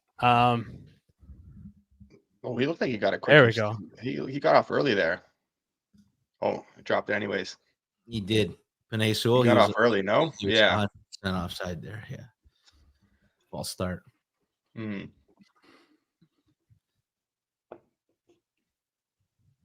So huge third down. Damn. Massive. Very big. Massive. This feels pivotal. A very high leverage early third down. Because Lions get this, they're across midfield too. If they don't convert this, what are the chances of Dan Campbell doing some crazy shit on fourth down? I mean, depends how short of fourth down. Never mind, they converted. Oh well, I didn't see it yet. ARSB, Now I did. Brown USG, is so good. He's so Yeah, so Brown is good. unreal. I personally love players who have just like that next level mentality of just like the Jordan mentality of just like fuck you. Like, and Amon-Ra St. Brown is like the perfect guy who encapsulates that. I don't know if you guys know, but he has memorized the list of wide receivers drafted before him and like writes it down in a notebook like every single morning. That guy is Who's this? Amon-Ra St. Brown. Amon-Ra. He is the biggest, like, he just has that Jordan mental. He's awesome. Good kid. Good kid. I have no ill will towards the Lions. Like, you'd think maybe I wouldn't want to see them win as a Vikings fan. They're in our division and stuff. They've been so bad for so long. Like, I don't imagine how anyone could hate them. I have It's just like a zero pity thing at ill this will point. towards them. I hate every team in my division. Every fucking team. But every team in your division has been good or relevant at one point in your life, right? Yeah, I have except never mine- had a reason to except hate mine. the Lions. Except yours. Yeah, that's true. That's a good point. I haven't even seen the Lions win a playoff game until today. That's okay. Now it's a big third down. Yeah. Yeah. Hot take. This is Hot a big take. third down. Let me start this and bring this up every time there's a third down. Nathan's a Giants fan. Nathan, I'm so sorry for you. I'm so sorry. What did you think of the fourth down play calling in the earlier game today? And the aggressiveness. I thought I liked it. I didn't see any fake punts with DeMar Hamlin though, and I was a little. What did you guys think of that? I think Harbaugh found his balls, and like, Yeah, he did. He needed to. That Lamar run, that first one, that set up the first touchdown was crucial. Keeping your offense on the field is I probably think the best way if you're going to go for it. Wow, Greenlaw looks. That's tough. His shoulder's fucked. Oh, it's hanging. Ooh. That's a. he might be separated or Bro, broken. that could be a collarbone or Could be a broken collarbone. It could. I think it's it could be a collarbone. It could be like out. No, he put a little weight on it, so it's not out. I just dislocated my shoulder on Tuesday for like the 15th time in my life, and you definitely cannot put Laporta full speed in open space. That is a collision, man. Yeah, I think it might be a stinger. His helmet's off, so Could be a stinger. You're right. Yeah, because if it was broken, he might have been already in the. Yeah. If it was broken, I don't think he's You might not even broken get collarbone. That's very can't. painful. Yeah, I don't think you're walking off the field. I don't think you're walking off the field that quickly. I think the stingers would make most You sense. can't push yourself up on a broken collarbone. yeah. No, and if it's dislocated, can't move your you arm. cannot lift your arm whatsoever. Like you can't control your arm at all. It's just hanging there. So I broke my collarbone when I was playing hockey when I was a kid, and the trainer on the team was like, "You're good. It's just a separated shoulder. Let me try and get it back in here." So he tried to lift up my collarbone, and I just heard a big snap, and it was a partially broken collarbone that just it was. Right, Jason, that was I think the most pain I've ever been in my life. I want this third pitch here. I like it. Okay, so the third pitch is actually perfectly topical. And a quick reminder, if you're interested in giving us some feedback on this, head over to thehammer.bet/nails. You win some free Penny merch. And it's honestly ironic. It couldn't have gone better for me because we need some injury reports. We need some doctors on the scene, not boots on the ground, but doctors who kind of know what they're talking about and know what they're doing here to assess these injuries, right? I don't know about injuries, but I'm sure if we had some doctors, they'd be able to help with these injuries. So what I did was I pulled some strings. I talked to some people, and I talked to my personal doctor, Dr. Sins. And this is going to be the injury report show. And of course, hosted by Dr. Sins. And he has some lovely nurses at his office, Nurse Ryan and Nurse Ann. And I don't think there's anyone better. Images on this stream. Yeah, those are nurses. What's wrong? I'm confused what we're laughing at here. I don't know. Take this seriously because I'm going to be the host of this show.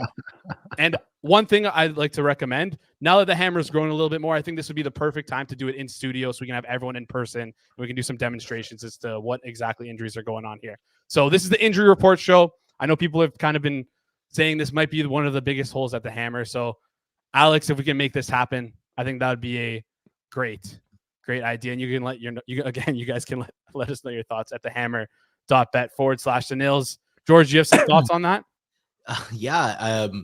If you're talking about like specific injuries, will you use an example on one of the nurses just for us to better understand what that injury might feel like?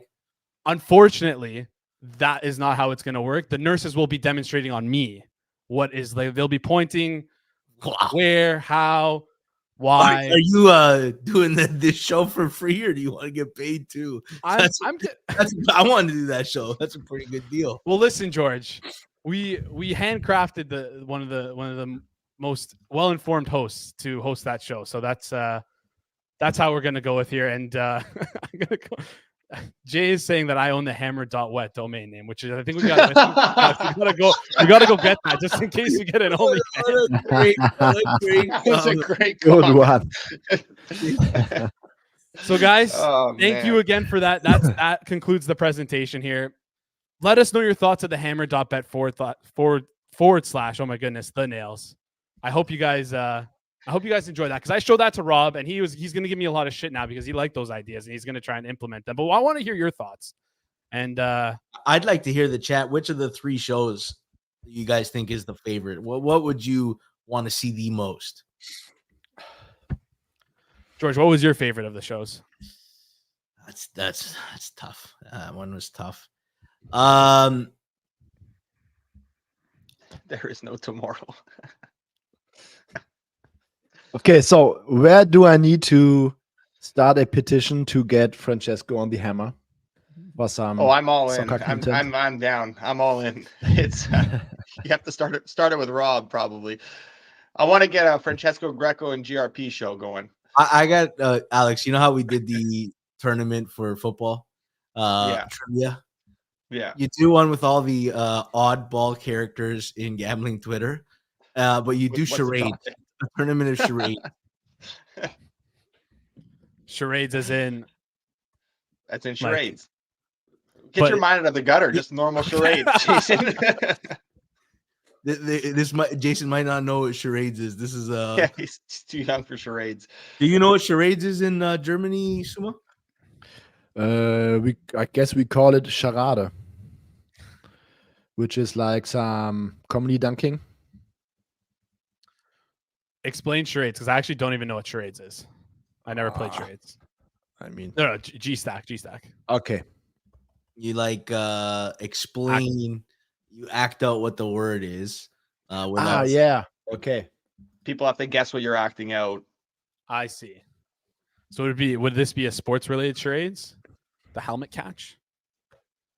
I don't think we can rein in the oddballs. I think they'd make their own charades. You can't rein them in, man. You just got to let them run with it. Yes. Yeah, they're gonna act out some of their famous tweets, and we're gonna have to guess which ones they are. Milf Hunter in the chat. Edge worker. Milf Hunter, welcome to the chat. Thanks for welcome back. Welcome back, Milf Hunter. We appreciate you. There is no tomorrow Serie A analysis with Francesco Greco. Oh goodness. I need air. G-Stack, what do you think about this? Are you gonna play some tennis doubles with GRP this summer? We'll do a little content.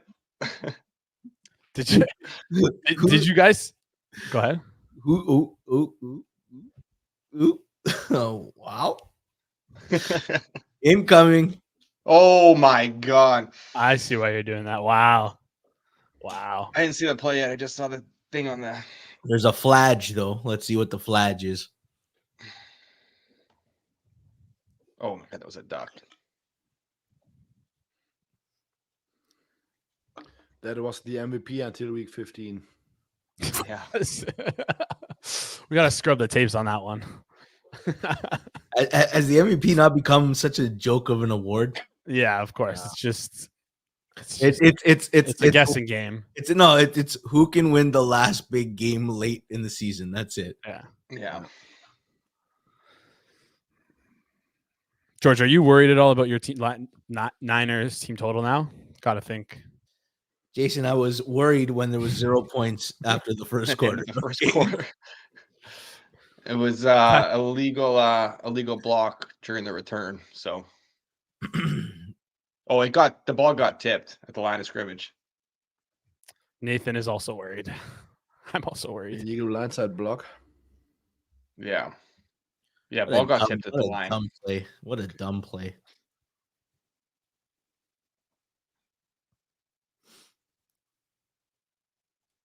Oh, Debo went down there easily there, no? Just unnecessary. It's away from the play. Like, what are you trying to get a cheap shot in? Yeah. You literally took your team out of the red zone. Oh man. Amir Gibbs took him out of Took him back. the San Fran. Oh, no. I'm going back to live here. I'm not gonna comment on anything while that happens, but I can't. Honestly, can't. you guys go back to live and do a sync up. I'm so not gonna that way say at a least- word. I'm just gonna see what happens. I've only been making facial Oh, expressions. great play by Yeah. Fred Warner. I haven't given. I'm unreadable.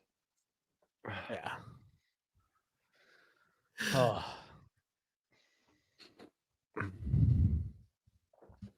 Let's see. There's still 8 minutes. A lot of time. If they score here, George's face. Oh my goodness. Does he fumble here? Oh, he gets the first down. It's wild. This Lions defense. Oh, he's sorry, hurt, Lions though. offense is like a knife through He's butter. banged up. Are we? Wait. Who? Trey Laporta. Greenlaw. Oh, Laporta. Porta? Yeah. Are we gonna like look at Ertz any times right now? I gotta imagine the price is super long if he's hurt. Pretty I think sure he's inactive. he didn't Is he even. inactive? Yeah. Is He who's didn't- who's He's on the who's practice. Anthony who's the- Ferkser. Anthony Ferkser. for sure? And Dan Skipper.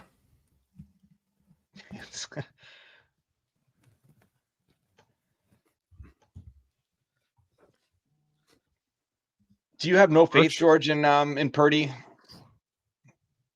attacking the secondary, like needing points? I mean, Lions scoring, like it keeps I have your lots of team total alive, right? I think there could be a point where they score 3 straight touchdown drives.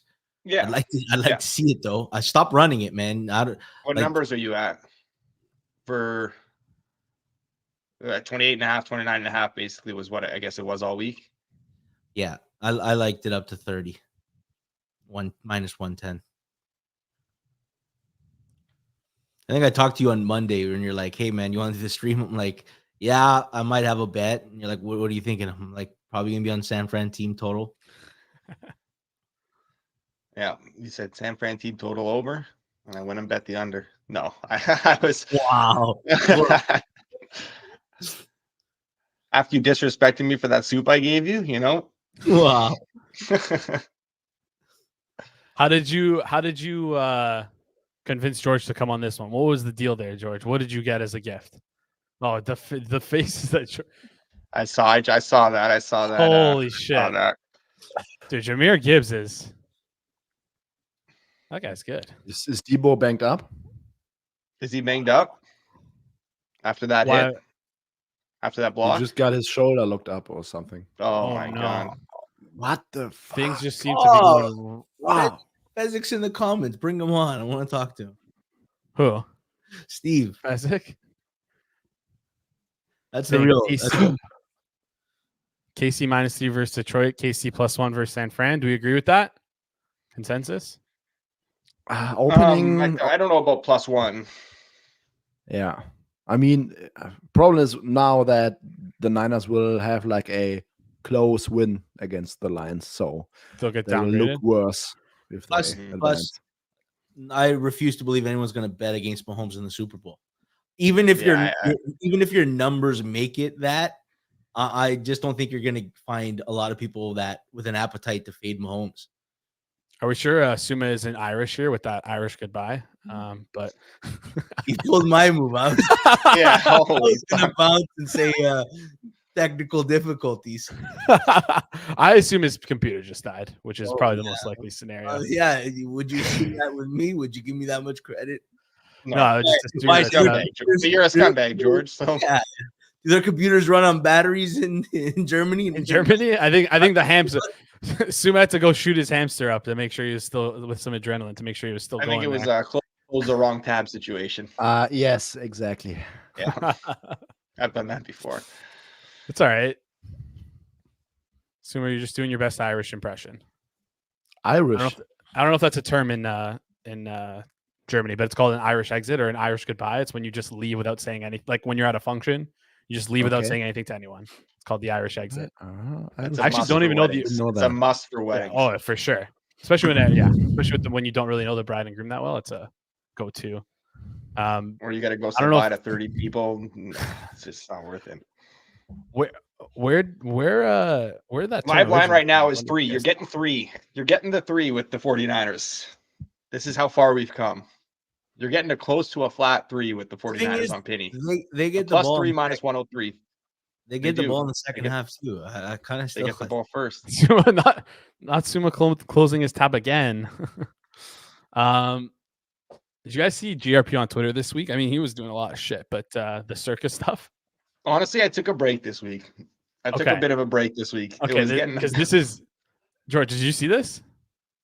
No, this is hilarious because Did you see this? Like 200 things didn't happen. Yeah, I know, man. It You was see like, what? It was a lot, Jason. Here's GRP. Good morning, guys. Just wanted to show you this. This is the shirt Jeffrey Benson got me about a month ago. Circus Sports. Sports betting the way it should be. Guess what's coming up in August? Look at the shirt I got. I made this myself. I had paid for it. Circa Survivor. Oh, you made a circus You shirt. ready for this? I bet teams. Not Fuck. numbers. How does that look? Great. how did I miss this? Oh, man. Slogan. I bet teams, not numbers. Nothing more important than what team you bet on. And obviously, if you play Circus Survivor, it's also about what team you bet on. Don't worry about the point spreads. There it is, guys. Industry changer. Oh, right. man. That's Have a great. good day. Go Detroit on Sunday. Bay, you know what? That Detroit. ending. He gave Oh. out a ending. winner. Wow. He gave out a Holy winner, too. Yeah. The ending there just tells you all you need to know about teams, not numbers. We're gonna cut to more of this because there's a more recent development to the story that I cannot wait to share with you guys after this little drive here. Man. Yeah, I took a GRP break this week. There was too much going on Twitter for me to be able to keep up with the GRP shenanigans. So I just took a step back and focused on maybe some of the more important stuff going on. Wise decision. Yeah. I don't think any of us here engage usually in the shenanigans on Twitter. No. There's like I the same can't- I 20 can't do it. people that love engaging in that stuff. I'm not one of them. If you engage in that stuff, I mean, hey, you'll grow your following, but I can't. The aggravation that comes with it is just not worth it. Second and 10 run is batshit crazy, It's man. wild, What- man. It's what wild. In a is 21-7 game. What is What- Shanahan doing, man? He has the affinity to literally just shoot himself in the face when he's behind. It's crazy. What is this? I don't trust my QB play call. Is that what that is? I guess. That's crazy. Oh my god. No. I'm What's happening now, guys? I didn't mean to react. But I couldn't. That was one where I just couldn't. What happened to Mr. Stone Cold there? Yeah, that was. It looked like he Okay, you know what? That was overthrew a guy, but it looked like he overthrew it to no one, and then someone Ayuk pops on the screen out of Ayuk. nowhere, but then he doesn't catch it. Do we know if Debo was in for these last 3 plays? I kind of wasn't. I missed that. Say that again. Debo. If Debo was in. Oh, D2. I like the way you think. No, To be honest? no. Sam Darnold time? Come on, no. Sam Darnold time? No. So after the last 6 Brock Purdy quarters, it's probably like it should be set in stone that Kyle Shanahan deserves Coach of the Year for the regular season. They have already voted, but I think this is crazy what he got out of Purdy in the rec season. I think Philosophically that's speaking, a fair statement. Do you think that Debo he- was in, by the way. I just went back. Thank Debo you. was in. Thank you. Okay, perfect. Philosophically speaking, do you think that Shanahan goes too hard during the regular season? Do you think that he gives away his best, like he calls like his maybe he should keep some plays, dumb down the playbook a little bit during the regular season? No, I don't think so. But I mean, during the regular season, this like their play-by-play efficiency numbers were like, I mean, like peak Mahomes MVP over a large stretch. And now, like everyone who watched tape a lot said Brock Purdy's not as good. It's more the system, the playmakers, Kyle Shanahan. At some point, his bad throws gotta get picked and stuff like that. And I mean, that's basically what we are seeing since the Ravens game. Maybe he's just not that guy. Fair. I think the sample size is starting to get larger, and what we're learning about Purdy isn't great. He's just the same as all these other system quarterbacks that have good. Oh, he's better. He's better. He has yeah. wheels. He can hit a deep ball, but yeah. But like it's for like the people that are for the people calling for Darnold, like, are you not? Darnold's you just worse. feel a lot worse about. Yeah, I'm not comfortable with anything, but like you're not comfortable with your team total with Darnold in there. You can't put Darnold in there. Purdy is miles better than Sam Darnold. How did McCaffrey do last year at a quarterback? significant overreaction. Just did McCaffrey have to play some QB last year in the NFC Championship? Yeah. Isn't it funny? We twist ourselves in a pretzel to handicap matchups and rosters and numbers, and then it's like it's Christian McCaffrey's just take the better quarterback, man. You're gonna win, you know. Fucking Patrick Mahomes is in the Super Bowl again, folks. As a great man once said, bet teams, not numbers. What was their price entering the playoffs? Like I think it was like +7, +8 to win the Super Bowl. No, I think it was even longer. I think it was even longer at some spots. I think you could have gotten some 10-to-1s. And we all just. I took some. Oh, it's Mahomes, man. Oh, it's Mahomes. Yeah. I don't bet football like you guys do, though. I don't like football is not my sport to bet. I bet football more casually and listen to people who are a lot smarter than me. It's Mahomes, man. Go ahead. This is a great tweet here. Mahomes. How can you not? This is a great tweet here. Chiefs are not a good football team, and Travis Kelce looks like he should retire. He's been worthless the last 7 or 8 weeks.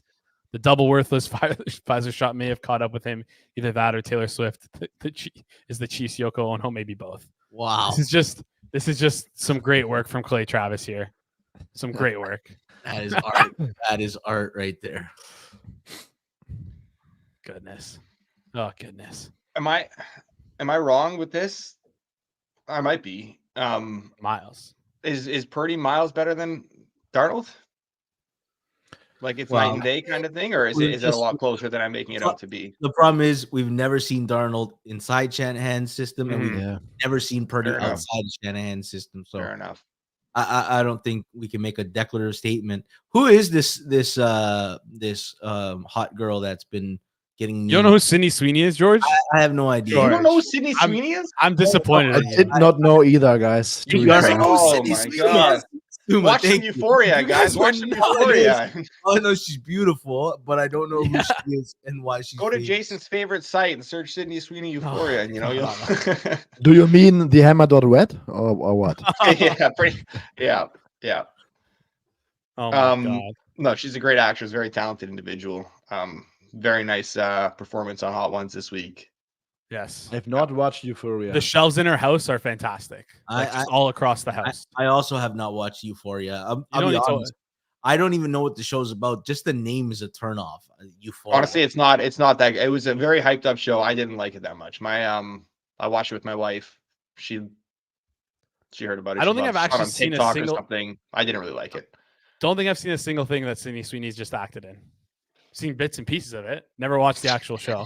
She's just a good actress. He was in a movie called The Voyeurs, which was saw some scenes from it. Didn't see the whole movie, but listen, I get all these allegations, but Alex is able to come up with these movies off the top of his head where these so well, I followed her career, man. She's come on. Very talented up and coming actress, You actually didn't know Sydney Sweeney? I don't believe George for 1 second. I swear to God, I had no idea. George, No I'll send you idea. some research tonight. I was having a great playoffs, Oh. and I am getting. Fezzik is mad at us about our birdie comments. Purdy will be fine, especially in the third quarter where we will cash. Talking about a He team is total. good. Darnold is bad. Steve, I I mean, don't know. Darnold has always been bad. Completely agree. Yeah. But I would also agree like with him Fezzik. to see in that offense for like 10 games or something, just To to be get fair, that measuring point. small little bit for Sam Darnold. He's played on some terrible teams with some terrible offensive coordinators. Like, he's definitely not the type of quarterback who can elevate like the players around him. But like, it's not like he was ever in a position where he was able to succeed at all. Jason. Yeah, fair. Jason. Forget elevate. He brought his team down too. What are you talking about? It's not even like you're speaking of like he's a game manager that never got a shot. He was a negative player. He was throwing picks. He saw ghosts, man. It was He saw terrible. ghosts on Monday Night Football against Bill Belichick's defense. Yeah, but Suma probably watching very closely with the Jets. Darnold. Yeah. If you could go back in time, would you okay, if you can go back in time, like right now, let's say Darnold was a free agent, would you rather have Sam Darnold or Zach Wilson as your quarterback for this past year? Darnold. Darnold. Okay. Yeah. So there is a floor for Sam Darnold. There is a floor. Yeah. Fair. It's low, but there is one. Christoph has a German name here, and he asked who Chiefs versus Lions, who would everyone take? Joey K and the Lions, no matter what. Lions, everything. No matter what. Joey K is not as big of a homer as you think. Joey K is a scumbag, and he would bet against the Lions in a heartbeat if he thought there was some value there. So I don't think Joey K and the Lions, no matter what. I definitely disagree with that. But what are you guys thinking for Lions Chiefs? Immediate thoughts. I think Chiefs defense will be a real test for them. So I mean, what they got so far, like Rams, Bucks, and I mean even that Niners defense. I mean, Chiefs pass defense has been much better than the Niners pass defense this season. Absolutely. So it will be a bigger test. But on the other side, I also don't see how this Lions defense matches up well against Mahomes. I mean, they will probably cook that secondary, and they will not be as stupid to run so often on early downs, especially down by 14 points. George? Yeah. One thing I will say is I think there is an opportunity for Detroit to run the ball down the Chiefs' throat. That's true. Yeah. So, like, even if you were thinking of an over, it's like, what if this game slows to a crawl? Because that's what Detroit chooses to do. But, like, you wouldn't never give me Chiefs 2.5 and lower. It's probably on the wrong side of 3. If maybe not. You got to upgrade Detroit if they beat San Fran. Yeah. Yeah. That's the problem. The problem is when it would close around a flat 3, no? Yeah. It would close Well, the around problem a is flat when 3. you project numbers for next round, you're not building in that Detroit gets upgraded when you go into San Fran as a 7.5 point dog and win outright, right? Kelly in Vegas is Kelly Stewart, is in the chat, is bringing up some points here. She's saying it's okay. So it's the low point for the Chiefs Super Bowl futures right now. Would you buy? Because if Detroit blows them out, it's not going to get worse for the Chiefs. But if San Fran comes back, it's going to get more expensive. Do you kind of agree with that general sentiment? If Detroit blows them out, it's not going to get worse for the Chiefs as San Fran. So I guess he's saying if Detroit wins and it continues on this trend to where the game's going, it's probably not going to affect the current price for Chiefs futures now. What is the current price? It's a good question. They were minus. If you can pull this up before when the Lions were up 14-0, Chiefs were minus 115. There's no way they're offering that now. No, there's no chance now.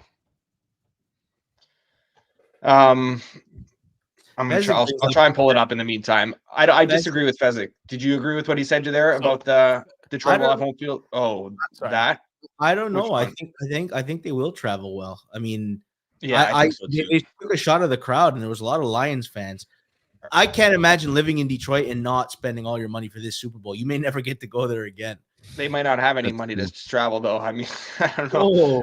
Just affected the whole state. I'm talking about Kanish. No, I'm talking about Kanish. But I don't think if you're a Chiefs fan, look, if I'm a Chiefs fan and we're in Super Bowls every year, I don't know how often I'm going to get to watch Mahomes. And like, even if it's every year for 15 years, like I don't know about fatigue. Can you ever get tired of winning Super Bowls? I don't think so. Not fatigue, but it's hard to find. Like Lions fans are gonna dump money to go to this game, right? Yeah. That's probably true. Yeah.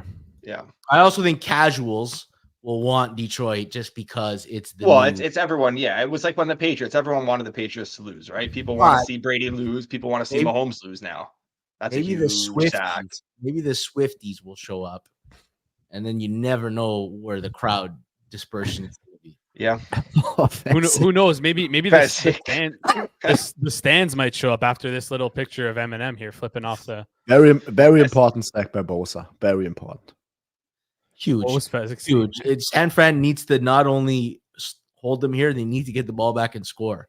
Hey, And then they how about score in the second half to start the game? how about the balls on Kanish's dad to Kanish? Did you see the tweet this week when Kanish texted with the Kanish text exchange with his dad? Yeah. Because Kanish got him the futures, the Lions futures for his birthday or something like that this year. He says, "So are you sure no hedge on San Fran?" He says, "Nope, this is a once in a lifetime opportunity. Let it ride." And here we are, man. That's What Absolute price did he stone. get? respect. Did he- Respect to Mr. Kanish, Senior Did he Kanish. post? No did he respect post to Joey the price? Kanish. I think he posted it like before the season or something like that when he got the ticket. Oh, I can't wow. remember when exactly he got it for him, but yeah, I remember he bought him some Yes. futures. I think Christmas or birthday, which was also in December or something. Stop it. Buy a house for $25K or Super Bowl tickets in Detroit. Wow. The Hammer Renee Michigan watchers are going down. This is the last. Oh, Alex, man. we've lost an audience here.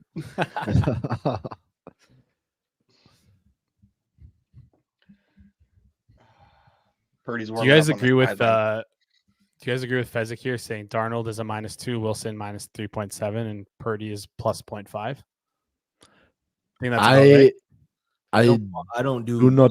quantify it like that. Fair. Yeah, I mean, I'd have to think about what a Darnold game would be priced for versus a Purdy game. That makes sense. And I don't Oh even my God. Mason is asking if we have what a Canadian dollar looks like. I don't know if you guys have any loonies on hand, but they're a lot of fun when you go, oh, George's face, something happened. You didn't hear Alex spoiling it 8 seconds ago. wow, insane. That's brutal. I have Alex muted right now That's because he's brutal. been spoiling the game too often. Yeah, I think I'm just kidding. I can't do that. mute Alex. I'm gonna say I'll go back and Alex, pause it. I've got a great poker face. That was, Oh my God. when are we having a hammer poker tournament now? That's the real question.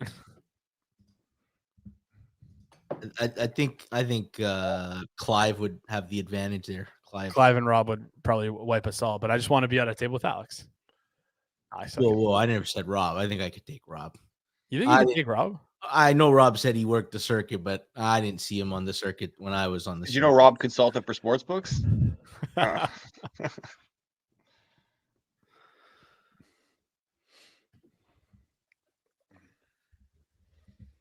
This is a Oh man. I'm getting crushed this week. Fuck. this is a disaster for the San Francisco 49ers right now. I think that's kind of an understatement. Yeah, absolutely. It's like it doesn't feel like. I don't think they necessarily come back and win, especially in this situation. But it doesn't feel like it's game, just given how much Detroit's secondary can be had. No, We if just need to Detroit- see it. If Detroit scores a touchdown, I feel like If they score a touchdown, then yeah. Yeah, game Yeah. over.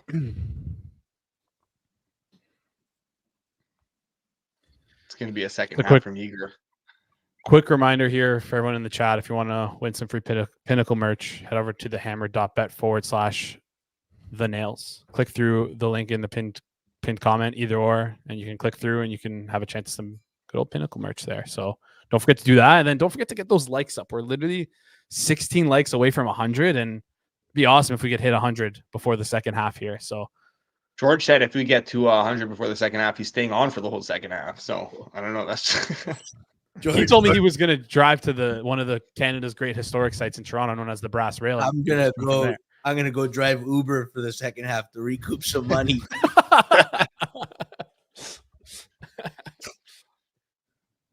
Oh my goodness. Guys, I don't know what I bet on this game. Johnny's going to give me the business for that. Suma, you can drop out whenever you need. No worries. Yeah, just this drive. So quickly before you drop out here, let's say, okay, so give me your thoughts on what the second. I know this is gonna be tough here because we don't know what the outcome of this drive is gonna be. It's very dependent on what happens here. So what do you think the second half would look like with a touchdown here? Let's just go with that. Niners over a touchdown, probably. Hard to tell. I'm not an expert on lifelines by any means, so I will just say I don't know. The total will be quite high too. Goff did have Gibbs there. Whoa. Oh no. Oh no. I mean, if they score a touchdown here, you're looking at what? That would be 28-7, 35. I think you're looking at like a total of close to 28, 27. I feel good would be better for entertainment second half. Yes, it would. I think.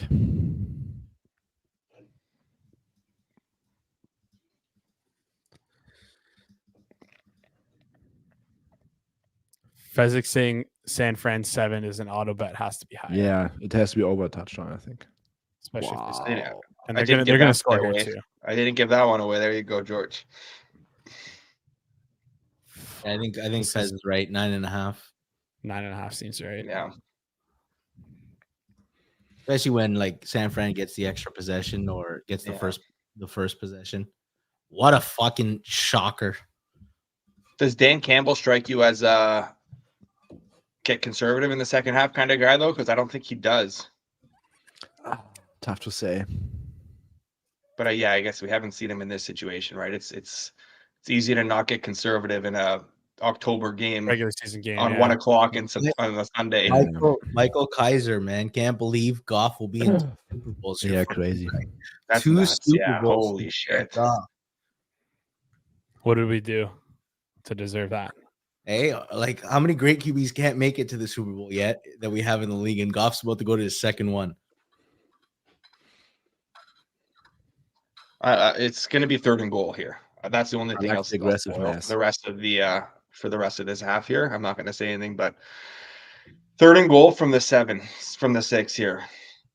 Milf Hunter brought up a great point. Imagine the roles were reversed here in this situation, and Shanahan would just be bleeding clock and just trying to kick a field goal.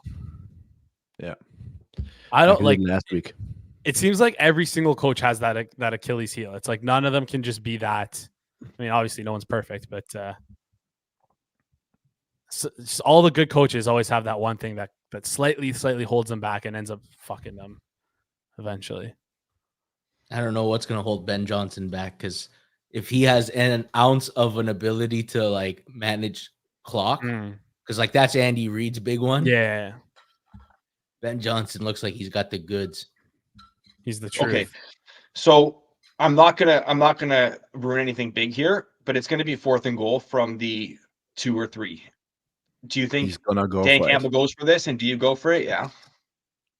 How is that? How did Gibbs get there? Wow. How is that possible? I know. How did that happen? He fell. Loss. He fell on the 10. What the hell?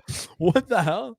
Yeah, Sumo, quick guys. What do you think decision here should be? Would you guys go for it? You think he goes for it? Yeah. 2nd and 2, he will go for it. Yeah. Yeah, I mean, you're down there, you're on the road. I guess try and step on their throats, but like that's. Yeah. I don't think I'm. You can make it a 3-score game, right? Looks like they're keeping. I know that's like maybe that's cowardly. I don't know. I don't have the analytics or the numbers to back this up. I'm not the right person to have this conversation, but just mine. Maybe I'm like stuck a little bit in the past, but I feel like you make this a 3-score game at least. Oh, okay. That's a 3-score game. Okay. Man, but 7-point underdogs on the road at San Francisco. I mean, if that's 28-7, I mean, game is basically if you don't do anything stupid, it's basically over. Nathan, I think, brought up the best point here. If I'll just Oh, that's don't be a pussy. Just go for it. Seems like they're gonna kick though. Yeah, they kicked. They kicked. Successful. All right. I think that's it for me. I hope you get your Uber 23 time. points in the second half. And no way. No, You don't think so? I think you have a chance. I need. What do they have? 7? Yeah, you need 23 points. No, I need 22 points. I have 28 and a half. Okay. Well, I say this because maybe they go for 2. No, 100%. I think going for 2 is a very likely thing that's going to happen in the second half. But I think you definitely have a chance. The Lions defense is not great, and I know they pitched a good half, but like, I don't know. I still struggle to see them not putting up points in the second half. They just got to do you guys think are they just gonna take the knee on shackles this? off and let it go. Oh yeah, they're going to take a knee here. Okay. Or they'll So, try and run back I know- and take maybe. Yeah, Okay, so I guys. know you can stick around if you want, but I know it's late in Germany, but we appreciate you joining us. Take care, guys. Have a great second half. Don't drop off. Eric's going to be. Oh, guys. Oh, okay, never mind. You turned it to 35. It looked for a split second like you had a lane there, and there's a flag. Anyways, I'll All see right, you. Too much, guys. George. Take We care. appreciate you Hey, guys guys. joining us for the Appreciate first half. Take care. Talk See to you you guys guys. later. Fabian Summer and G-Strack Tzatziki joining the show for us in the first half. That was a lot of fun. I hope the chat had a good time with my little content pitch there. Alex, I know you're I enjoyed it. going to be working the phones in a bit, trying to get Keishon Butte on Forward Progress next year, because I think that one's a Going to hit. be looking for work. So He's should. I mean, what's his flag here? I assume it's already done, right? I'm I'm behind. it's going to be a hole or a block in the back on the return, something Okay. like that. It's not Okay. All good. I don't What's have the sound on, so that's the tough part about it's holding on the return. I really hope Feinberg and Eager are a little bit more in real time here, so that I don't have to, the more I drink, the harder it is to control reactions. fair. They are ahead, I think. Jeff, I think, is ahead, and so is Eager. So that's good there. Jeff's in his own world, so we're okay. Yeah, he's going to be in outer space. Like, he will definitely be in outer space here. We'll get to the second half lines shortly. If you guys don't mind, I think I want to say Nathan sometimes tunes into Hitman's halftime show. I don't know if he's doing it this week, but if he is, it'd be nice to know what the chat is saying, or what he's saying for his best bets here, because sometimes we get some leaks on the chat. I'll keep an eye on if Barry Horse posts anything for tonight's game. The half just ended for me, Alex. If you can just keep an eye on Pinnacle and let me know when they post the line here. 7, what was it? 9.5, I think was what we discussed here. What it will probably be total wise. Anything there? Like, we got -8 San Fran and a total of 27. So that's what I said. I thought we'd see close to 27.5, 28 if we got the Lions touchdown. So I think now that they kicked the field goal, the 27 makes sense there. And San Fran -8, which I imagine will take some money. They're basically saying, is San Fran going to lose by 2 scores or more? If San Fran doesn't cover that number, they're losing by 2 scores, right? So yeah. That makes sense. So you would? I honestly am like, I'll wear this one. I'm not like Rob. I'm not like Suma. I'm not like George and these guys. I don't bet the NFL anywhere close to the level they do. I don't really bet the NFL expecting to necessarily win. I bet hockey and I bet baseball. That's what I bet. I thought the 49ers were going to blow them out today. Yeah, I truly thought they were going to blow them out. I didn't think that the Lions D would hold up at all. Again, I don't know what I'm talking about either. I don't bet the NFL in any way, shape, or form that these guys do. So I just honestly good for the Lions. Ben Johnson is just proving to the NFL that he's like actually a guy. He's the guy. And I'm sure there's a ton of organizations right now kicking themselves for not hiring him, but probably what happened was they probably has a deal with Washington already that they're going to announce maybe after the Super Bowl. Who knows? But I'm sure a lot of teams are kicking themselves not looking for that. Not getting I'm extending the invite to Rob to join us at half if, here. yeah, if he can hop on from his phone. If he can give us a food update, that's what I'm looking for here, because I know when he goes to those events, they get some him and his friends go crazy on the food there. I remember last time I think they did Thanksgiving. He had a nut spread. Did he tweet that out? I'm curious if he tweeted that out. And I also want he's probably not watching right now because he's obviously watching with his friends. I wonder if he has any thoughts on I'm trying to get Kanish on too. He's playing a little hard to get. We'll see. I think Kanish will, if people want to see Kanish tonight, based on how this game is going, Kanish is going to hop on at one point. Halftime, I don't know if he's going to come on for sure. I don't know if he's going to want to jinx anything, but if this keeps trending the way it is, we will see Kanish on here at one point. That's for sure. If you want, I can lie on my couch and just scream for the rest of the show, and just it will honestly be the background on, and it'll be the exact same thing. Yeah. So Fezzik said he took the -8, and the -8 is taking money. It's juiced towards. It's definitely juiced a lot more towards the 49ers now. I'm curious to see if it comes off the 8, and it looks like the over is taking a little bit of money, but very little. It hasn't moved too much, and we have nothing from Barry Horse yet. Yeah, I'm gonna keep an eye on that as well, but I have that open in the background here just to make sure that I don't miss. I actually had I had a nice chat with Barry Horse this week on my way to hockey. I gave him a call and we chatted about his MLB plans for this season, and yeah, he's got some cool things. He's got some cool things cooking. If you are unfamiliar with his Telegram group or the stuff he does, I would get in there because he's got some cool things coming up, and I think we're gonna see some more Barry Horse on the Hammer Network pretty soon too. Oh, that's gonna awesome. have some more Barry Horse content coming in the near future, maybe on the Circles Off channel. So seems we do have a Barry Horse +9 Detroit. There you go.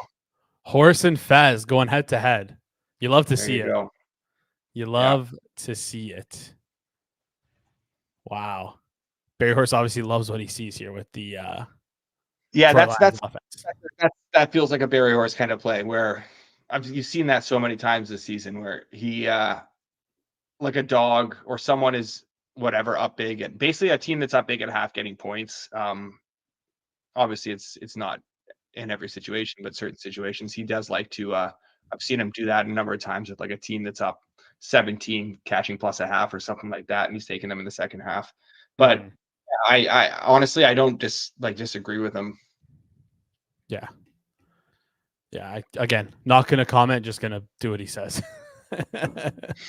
Which is those lines move fast though. You got to be quick. Yeah. They're I don't know. He gives out some, and I just completely miss them most of the time because I'm out and doing it on my phone. It's just so shit and slow, but that's all right. Second half, we got Eric Eager coming up along with Jeff Feinberg. I wonder if I should. Jeff has actually a gripe with me, and I'm shocked he hasn't aired it out yet. We've been on 2 live watch logs together. I hope he doesn't forget about that gripe because he was going at me. For those who don't know, we did a little Hammer meetup. We probably should have taken a picture or something and posted on social media. Oh yeah, we should have. That was a good night. Oh well. And I'm not gonna set this. I'm not gonna ruin Jeff's story. If he wants to go at me, he can go at me. That's fair. But he had some issues with me and how I was conducting myself during that little meet and greet with everyone there. That was a lot of not meet and greet, whatever. Work party. I don't know what you'd call it. Dinner, fun. It's a good time. Had some drinks, great time. Funnily enough, our waiter. Used to bet at Pinnacle, but doesn't bet anymore. And you noticed my hat. Yeah, and he must be an OG because he said he was betting for a while. This was before everything was. Let's just say Pinnacle it was before. He said he gave Pinnacle all his money. He took a beating, and he no longer bets there. He no longer bets anywhere. I think he would have taken, just the way he was talking to us about sports, I'm pretty sure he would have taken a beating regardless. But always remember to wager responsibly.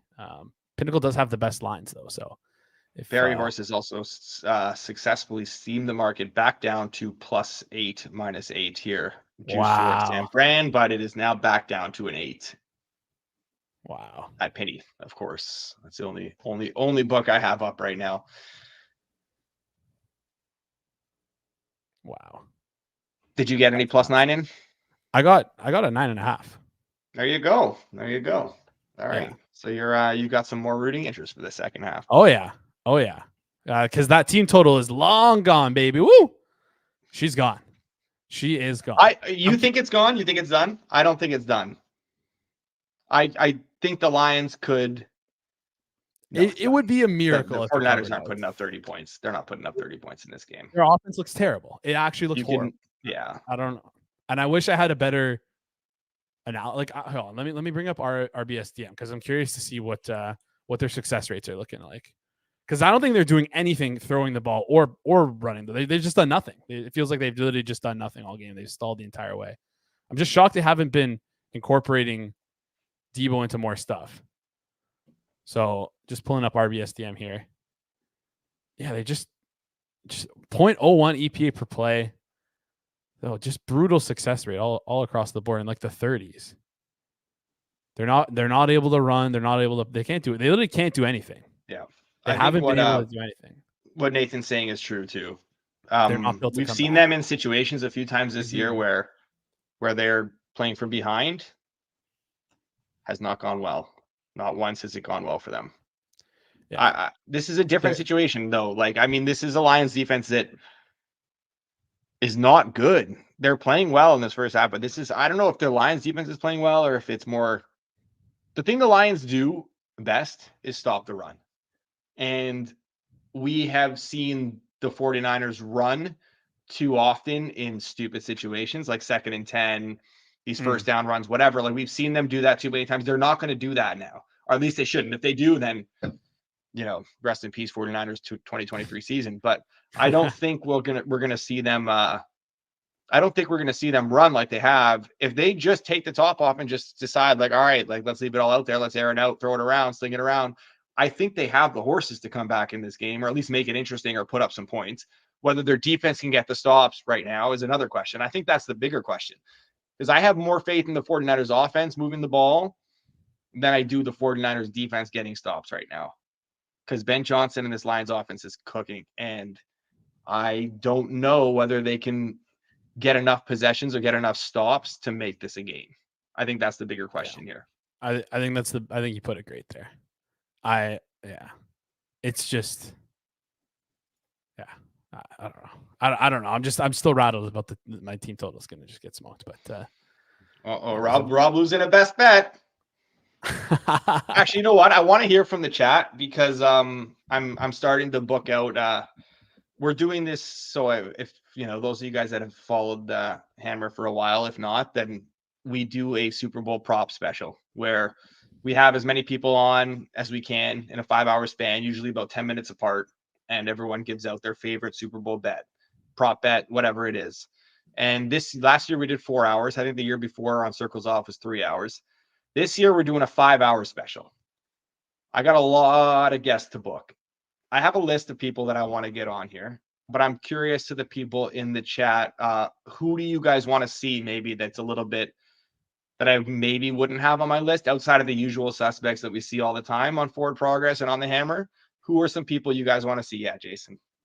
I want to see me on there. What's your best bets record this year? 2-0 on Forward Progress best bets. Producer extraordinaire. That's the only really way I could pitch myself here. I got content ideas. I don't know about my betting. I think I got lucky, but people saying Rex Byers, GRP. Nathan is trolling. Nathan, you're trolling. You are trolling. I don't think Simon Hunter would come on any of our shows ever, especially with that ever since that Circles Off thing came on. But yeah. Warren Sharp for his anthem bet. Pete Rose. That's a good one. Maybe we can get a potential new Forward Progress member, Keishon Boutte, to join us for our best bets here. I know. Let us know who you want to see for that. That's Eric Eager, Dr. Eric Eager, which we're bringing onto the show right now. Eric, How happy are you right now with the Chiefs? I'm so happy right now. When MVS caught like my voice, I don't even have really much of a voice. When MVS caught that ball, I was in like a state of shock, awe. I think I cried a little bit. Like you never really get used to it either. Like last year, I was at the game when he went 6 for 116 and a touchdown. Now I'm in like the confine. I was at Tulane this week judging, one of the competitions for the NFL. And so I got to sit in my own chair all day.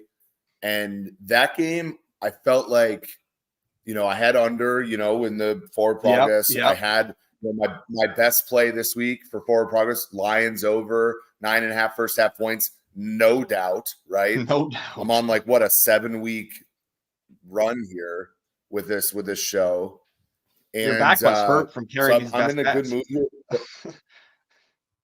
Yeah, the Lions are restoring the roar here too. The haters are furious. The Niners can't buy a stop right now. Ben Johnson's absolutely just dealing. He's in his bag. Amazing stuff.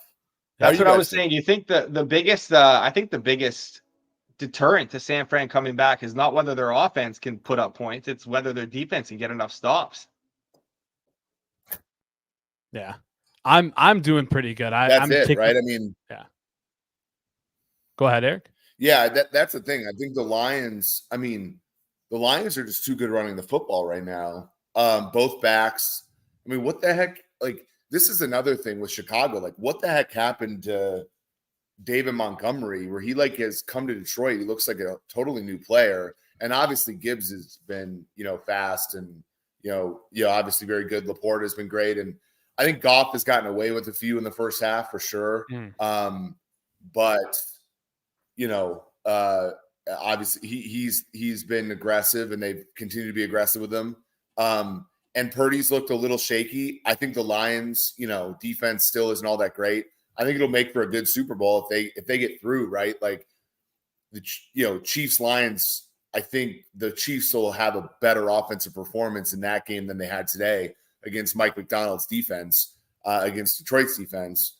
But yeah, I think it'll be interesting to see Purdy down 17. We really haven't seen him in that game state other than the Baltimore game, which kind of got away from him really fast and kind of went pear-shaped, pretty quickly. So I'm really intrigued.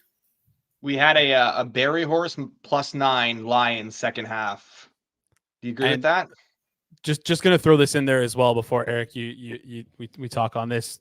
Deep Dive gave out the Lions +390 as well.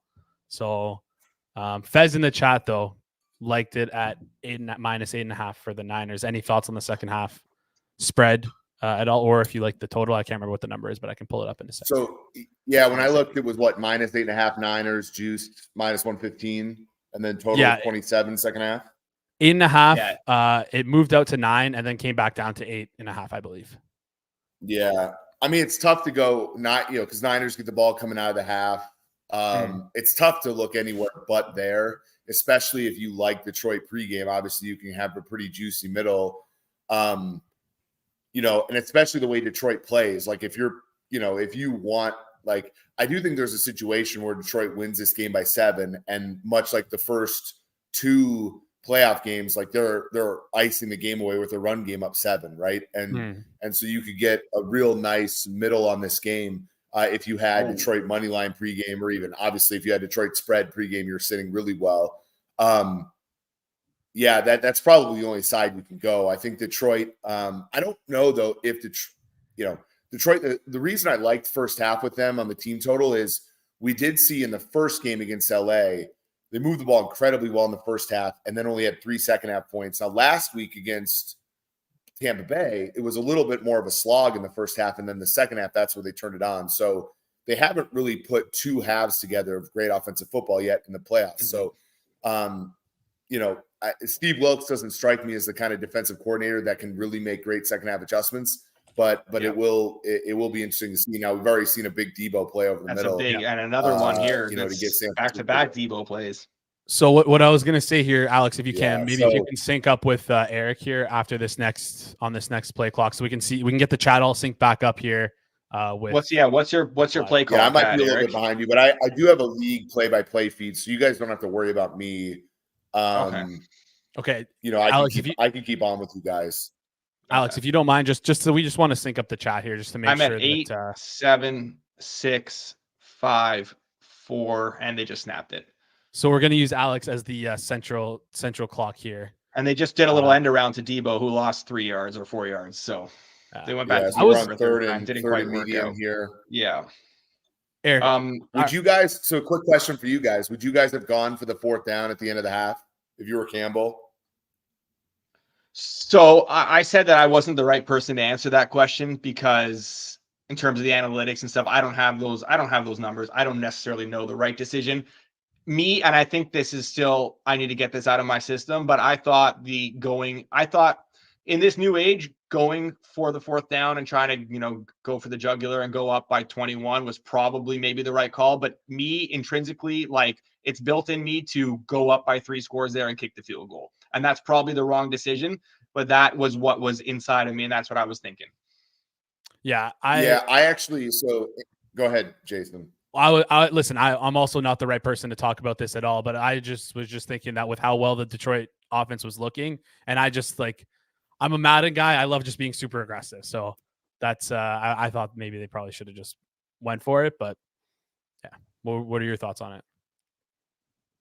Yeah, I have to look at what the Baldwin bot says. Like, I'm guessing that the bot would have said, given that they were underdogs in the game, that their conversion. Oh, that was a great catch by Juwan Jennings. Yeah, it was. That their conversion rates would have been such that the field goal would have been preferable. The one thing that you have to account for. Oh, go for it would have. Wow. Okay. By a big Success rate margin. is 39. Big margin. Okay. And why? So the only issue there is that if you don't convert and the Niners get the ball to come out second half, that gets you in a dicey situation, right? Because even if they score here, you still have a 2-score lead, and you're moving okay. Now, the part about the end of half situations that I think people don't take into consideration is part of the benefit of going for a 4th down is the field position you give the other team if you don't make it.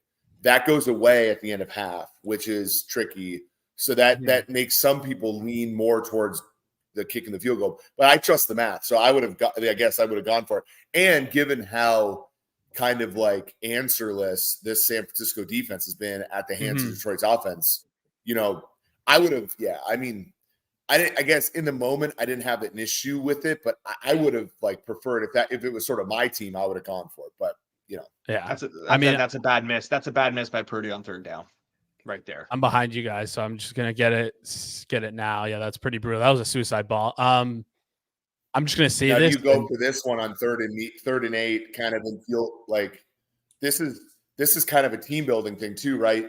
If you're the Niners. You traded all those picks for McCaffrey. Your first pick was in round 3. Your second round 3 pick was a kicker who's been pretty sketch in the playoffs. At least he was okay all year, but already missed one tonight. You have a bad miss there to Jennings. He's already missed one tonight. I would go for this, but it already looks like they're jogging everybody off. Yeah, they kicked and they made it. Yeah. Yeah, so you're down 14. Yeah. So I was about to bring. I guess that field goal, what that buys you, right? That field goal at the end of the half, what it buys you is 4 minutes of game time, essentially, right? Like when you're ahead, what you want to do is obviously push the clock forward as much as you want with the same game state, and that's ultimately what the Detroit did. And I will say this about Dan Campbell: Dan Campbell's always had the aggressiveness part of the game cold, but you remember the Buffalo Thanksgiving game where he made a complete meal out of the end of game situation. They let Buffalo come back and win that. And that kind of kept them out of the playoffs. They played the end of half clock like a fiddle at that. They didn't give San Francisco one chance at all to end the half with the ball. And so even though they only got a field goal, part of me is like, okay, that's fine in the sense of you took the ball. I'm trying to remember how much time, but it was like with a decent amount of time. And not only did they drive the length of the field and actually get a score, but they also didn't let San Francisco really have any air at the end of the half, which is pretty good when you have a lead. Yeah. Eric, what's that shirt say? Chiefs teasers, and then what's? Oh, I got this from one of my good friends, Diggs here. I got Chiefs teasers, Taylor's version. He sent me this in the mail. He actually sent it to me in the mail before I had ever met him, which kind of shows he's a real one. He's obviously a friend of the program here, which is fun. So I wore that today in honor of him. So we gotta get. That's the next step, next evolution of the Hammers. Some more merch, because that'd be. I don't know if that's like if that guy made his own merch, but that should be some Hammer branded merch right there. That'd be a great one. Yeah. Before Jeff so I'm going to be at the Super Bowl. Oh, no way. Saturday, Sunday, Monday, Tuesday, Wednesday of Radio Row next week. I got to do a Hammer show live from Radio Row. At least like a little correspondence for us. Oh yeah, we already did. We'll definitely set something up. This has been a great show for building out content for the Hammer. Eric, I don't know if you tuned in for the first half, but we did a little bit of a pitch. I'll send it to you later, and because I need to get onto this next thing here, because I can see Jeff looking like he's gonna ring. Yeah, he's antsy. He wants to get on here. He gave me one of these. Okay. He's like this, like let me in. So Jeff, Jeff, you bring if you're Jeff ready, on. I'm just gonna go get a beer quickly. All right. I'm gonna kick Alex out of here for a second, and if Jeff is ready, I'm gonna bring him on right here. Jeff, the newest. I mean, I was going to say... listen, I didn't know missing 2 plays meant that you get benched the whole drive. No. That was honestly I get it. That's a coaching philosophy, bro. That's I respect the coaching philosophy that, it's like college. Like my ass is pine to the bench for that opening drive there. It's okay. I like being on here when the games are probably blowouts. I don't like when I have to be on here and the games have to be taken seriously. Well, before I hope this game becomes serious because I got just love 49ers talking life with features, Jeff. but He's one of literally my favorite people in the world. I got to ask Jeff before we get into anything. How excited are you for the Jim Harbaugh era? I don't like how positive everyone is. I saw your blog on Friday, I think, Eric, and even though you were like, listen, it might take a little longer, but it's obviously a good hire.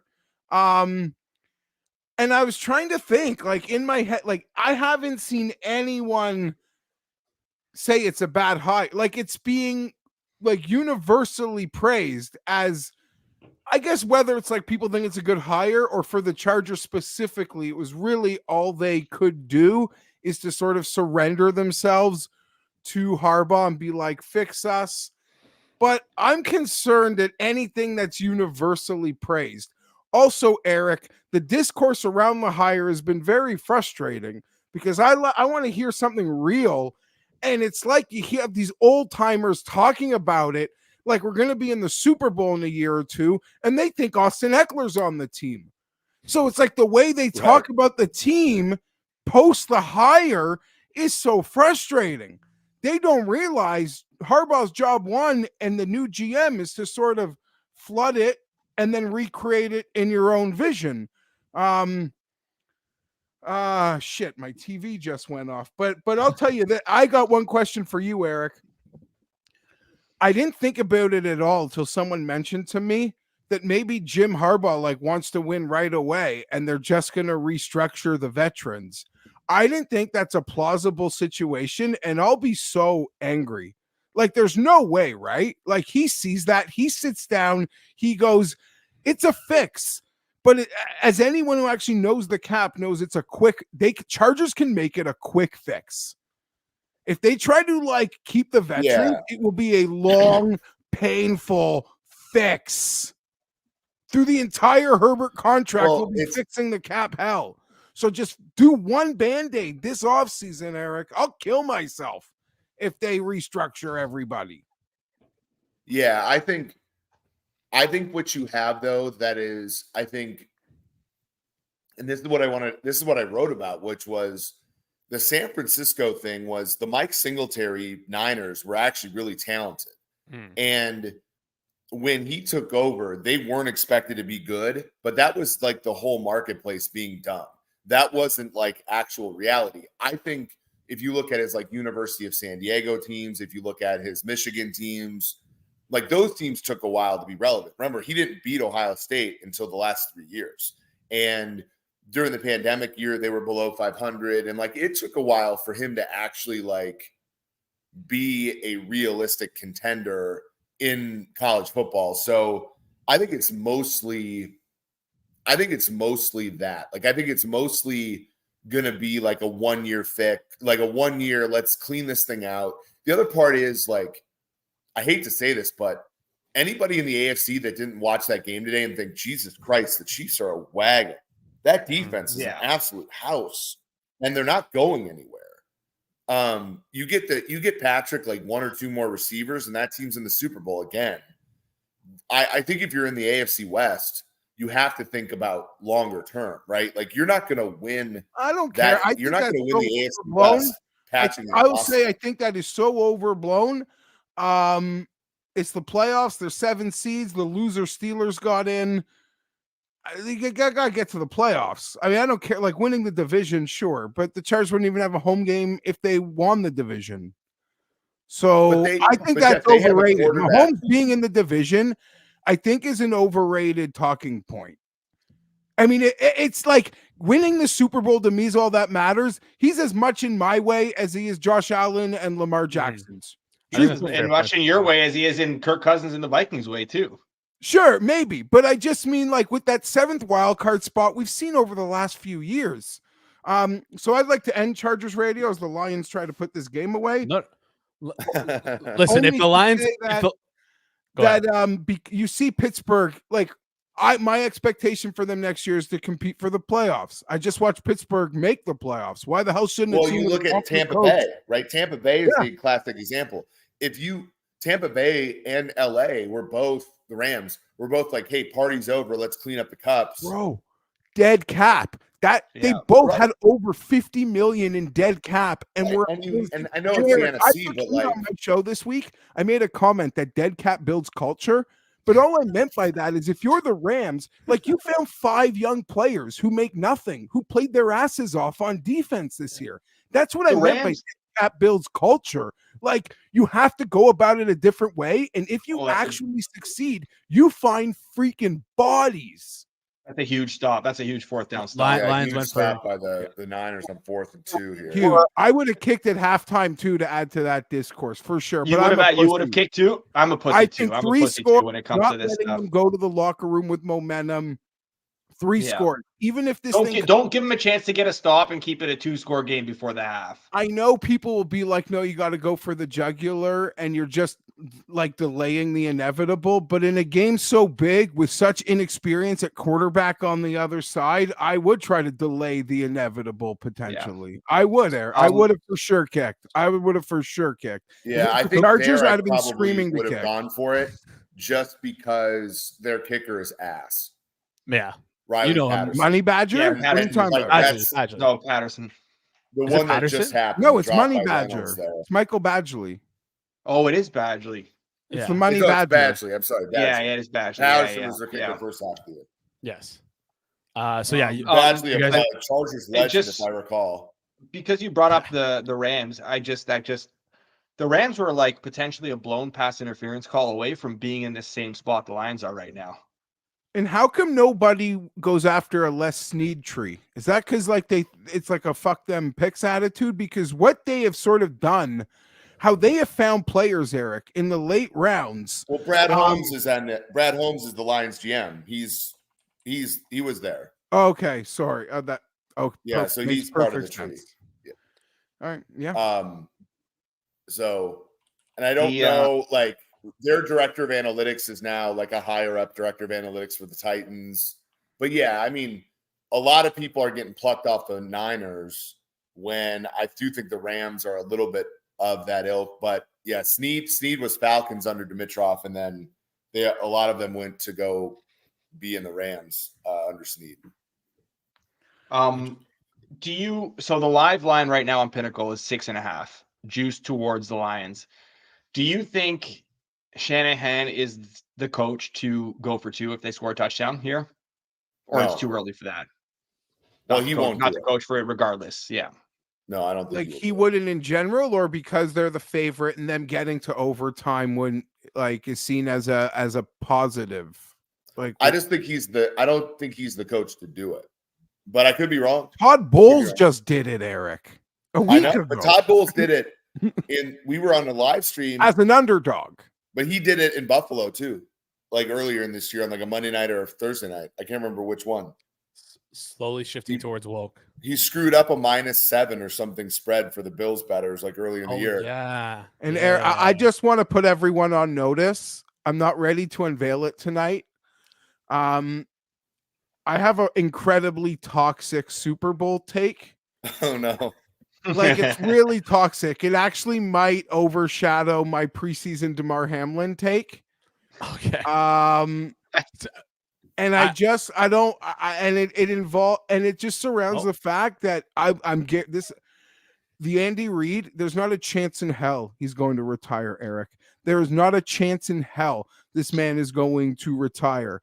I don't think there's anything happy for him. Like outside, he let a lot of his internal life infrastructure blow up to be the coach he is. I don't think there's retirement. I don't think he has any interest in it. Is that your Super Bowl take? Well, it's meaner when I truly lay it out. Okay. But the reasons why he won't retire is there's nothing to retire for. There's nothing to retire for. This is him. This is his life. Is his team. Well, because we had the one thing, right, where last Super Bowl, the one they lost, right? We had the thing that happened the Friday before, right? Like it's a toxic take, but it's not necessarily wrong. Well, yeah. how neither was my other one. Your other one was right, but it still, was right. No. So I don't really want to deep dive it, but I'm just saying there's no way in the Mahomes era he's going to retire. Oh my God! Did you see that? That was insane. What's the flag though? That was insane. Wow.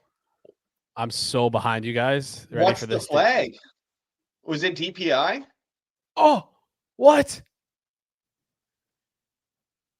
You guys got to tell me what the flag is here. I don't know what the flag is, but the offense is still moving up the field and the defense is moving back. So I'm assuming it's on the defense. Just to throw some more wood onto this fire of Andy Reid not retiring. Do you guys know how far off he is from Dan Shula from that the Dan Shula? Don Shula, sorry. Oh, Eric, do you know what I did? I've been mixed Shula and Marino together there. I've been in some weird YouTube rabbit hole. Like I YouTube like Tom Landry's retirement. I just wanted to watch newscasts like around that. And then I Googled like Shula's retirement. And then I somehow ended up on Belichick's Jets presser yesterday, that like awkward 15-minute.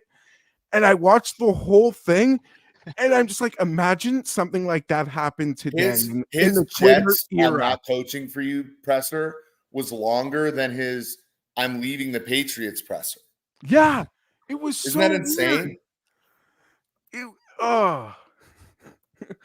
It was so weird.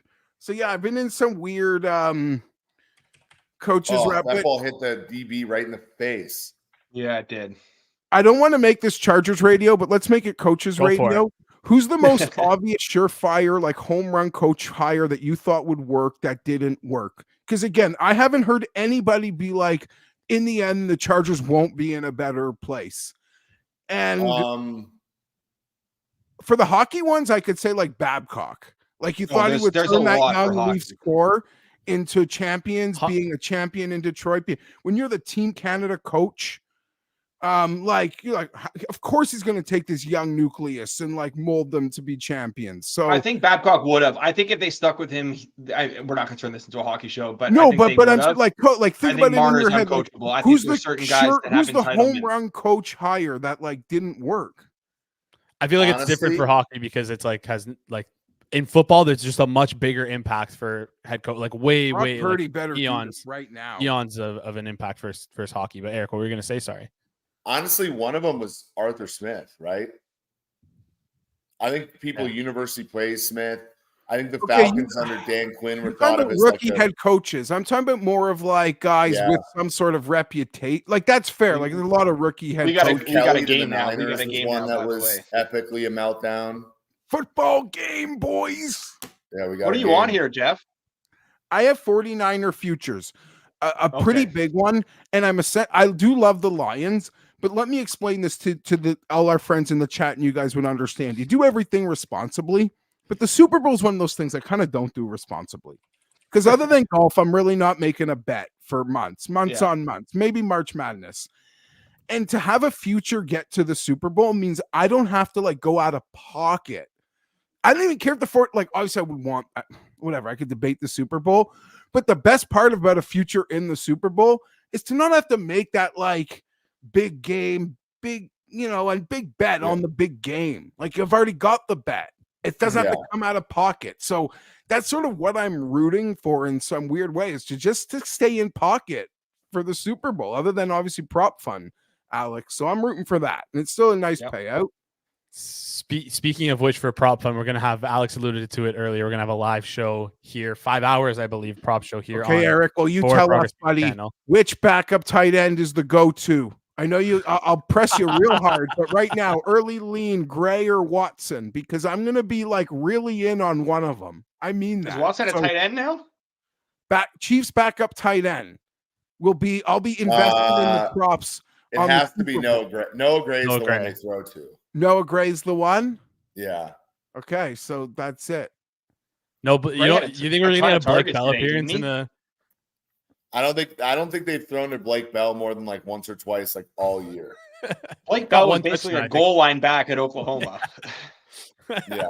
Blake Bell was like a quarterback at Oklahoma, right? Yeah. He was a quarterback who just took goal line snaps from the 1 or 2 and scored pretty much at an insane rate. Okay, so we have a ball game here. Lions better. The live line now at Penny is sitting at 3. And it's shaded to the Lions, but not as aggressively as it was. I know that 2-point conversion discourse is big, but in that situation with this much time left in the game, I don't think you do it. You absolutely don't, right? No, I mean, unless you want the game to get weird, right? Like, I don't mind letting the game get weird. You just have to you have to commit to that bit, right? Yeah. If you want, if you're just this game's not getting to overtime, then that's cool. I don't care. But you have to, it's sort of like blackjack, right? It's like, if you're going to be the kind of guy that stays or hits on 12 against a 2, neutral, you just do it every time or don't, right? So maybe one day there's going to be a team that always goes for 2. That's I'm cool with, right? If you're going to go for 2 down 8, you should be in the third quarter. You should be going for 2 on every touchdown. If you're going to be chaotic, at least be consistent with that. LaFleur did it in that 2020 title game. Mm-hmm. Came back to bite them. Mm-hmm. There were a couple of questions for you, Eric, in the chat here. As a Chiefs fan, are you more scared of the Niners or the Lions? Niners. Niners are power rated. Well, at least until this weekend when everybody was hammering the Ravens at Circa, right? They pushed them to a favorite in that hypothetical game. The Niners are power rated as the best team in the league. The Chiefs will be underdogs against the Niners and favors against the Lions. So, and from Seth here, how do you rate the Eagles' moves so far? Coordinator hires. I've always liked Kellen Moore. I know he wasn't great in Los Angeles. I always thought he was a product of. Oh my God! Yeah. Did you the Lions just fumbled on the first down carry? No. 49ers ball. Wow. Yeah. 49ers ball. Yeah. George is gonna come. George is canceling his Uber. His current whoever his pastor is, kick him out of the car and coming back on the watch along. I think. Oh, I don't know who Unbelievable. tweeted it. Oh I my think it God. was PJ Glasser out in Philly. At halftime, he's like, I'm just betting the 49ers because there's no way in hell. It was like 7 or 7.5. There's no way in hell God's gonna make this thing easy for Detroit. That is crazy. They might go to the Detroit, man. Super Bowl, but there's no way it's gonna be easy for them. Oh, Well, I think this negates our chances of Kanish coming on. He was going to come on and do some victory laps in the fourth quarter, late in the fourth quarter, but now I think that ship has sailed. Unless And we get Eric, to full props time. to another super lock. I know you had the first half Lions. That's like 7 in a row. So you're just gonna put your juju on the Chiefs for the big game. Like, how do you do anything else? Like, even if there's a prop, you just got to be like, I'm taking the Chiefs Super Bowl. Yeah. I mean, if they're dogs against the Niners, then I'm not gonna, and I'm on Suma's over Williams receiving yards, and my buddies are trolling me that there was like a 31 Williams over rushing and receiving yards prop. And what was his receiving? It's 28.5. I don't think he's caught a ball. He hasn't caught a ball yet. But I but he agree. did- Like, I see, like, what happened. Suma saw happening. He just thought it'd be a screen pass instead of a reverse. All Still that might had to happen. do was be like a pop forward too, and it would have been This brings G-Stack and Rob's 49ers team total right back into play now. way back to life. Way Look at way Brock back. Purdy to life. channeling his inner Jeff Garcia there down to the 5. Wow. We're seconds away from having a tie game. Dude, they're gonna make 17 points just like that. yeah. In the third quarter, they're going to make it up in the third quarter. We're gonna need Ben Johnson's really gonna need to decide in the fourth. Does he want to go to Washington tomorrow or does he want to wait 2 weeks? Eric, what do you make of Chicago bringing in? I noticed they've been bringing in a lot of like CFL staff bodies names. Marcus Brady. I like CFL. I mean, I think that if I actually was like running an NFL, I would interview Mike O'Shea. Oh wow, I used to work for the Argos, Eric, when he was there. He is like a real man. He would take like literally like interns, people barely above interns. Like he would invite out for like a beer with him, like and just Thomas make you Dimitroff's feel dad important. Was the head coach. So I'm not surprised. He's a truly outstanding head. He gives off some Dan Campbell vibes, doesn't he? Yeah, Thomas Dimitroff's dad was the head coach of the Hamilton Ticats one year. And so he went to college at Guelph. And so he's got some like CFL roots. And he thinks O'Shea is like a legit coach no matter what level. So like you think it would happen like Mark Trestman? Like someone would actually just like but hire Trestman him? was an NFL coach too. Like Trestman was an OC in Minnesota, Oakland Super Bowl year.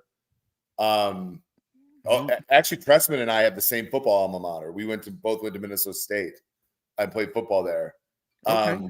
And then he was the Alouettes coach. Yeah, so he's like I think he would be better than Trestman. More of a leader of men type of guy than Trestman was more of a schemer. Okay, so we got a ball game, boys. We very much have a ball game right now. That is the tie here is nuts. Without looking, what do you think the live line would be here? Minus It's 250. got to be at least a field goal for the 49ers, no? Minus 220 49ers money line. Money line. Okay, I was That's thinking about like, spread. what, I a was thinking 4.5 like minus. I was thinking like a very juice -3. Let me pull up Penny here.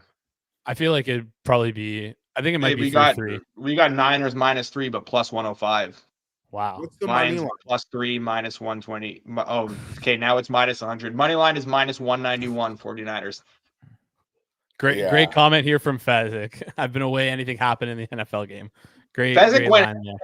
ahead with Barry Horse, and he's so far he's coming out on top right now. coming out on top.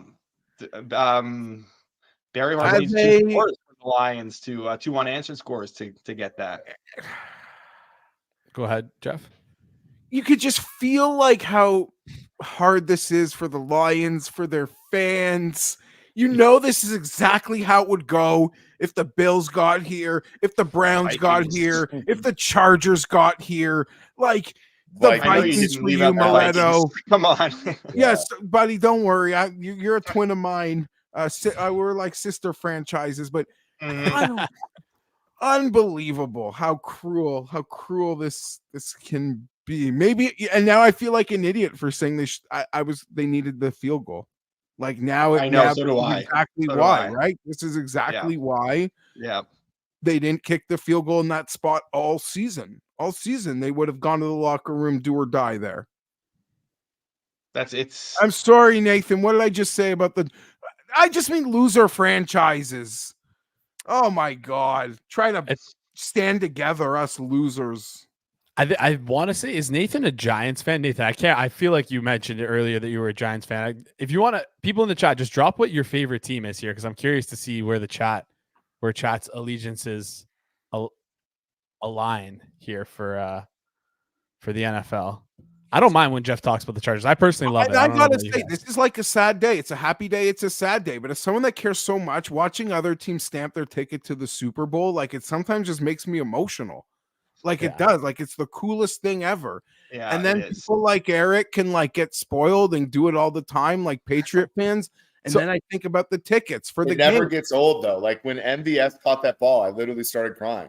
Yeah, I guess Eric, that's what I wanted to ask you, because Fezzik was in the chat earlier and he said it'll be like a home field advantage for the Lions. The Lions. If the Lions made it, it'll be a home field advantage for them in the Super Bowl, because you could argue Chiefs fans have fatigue.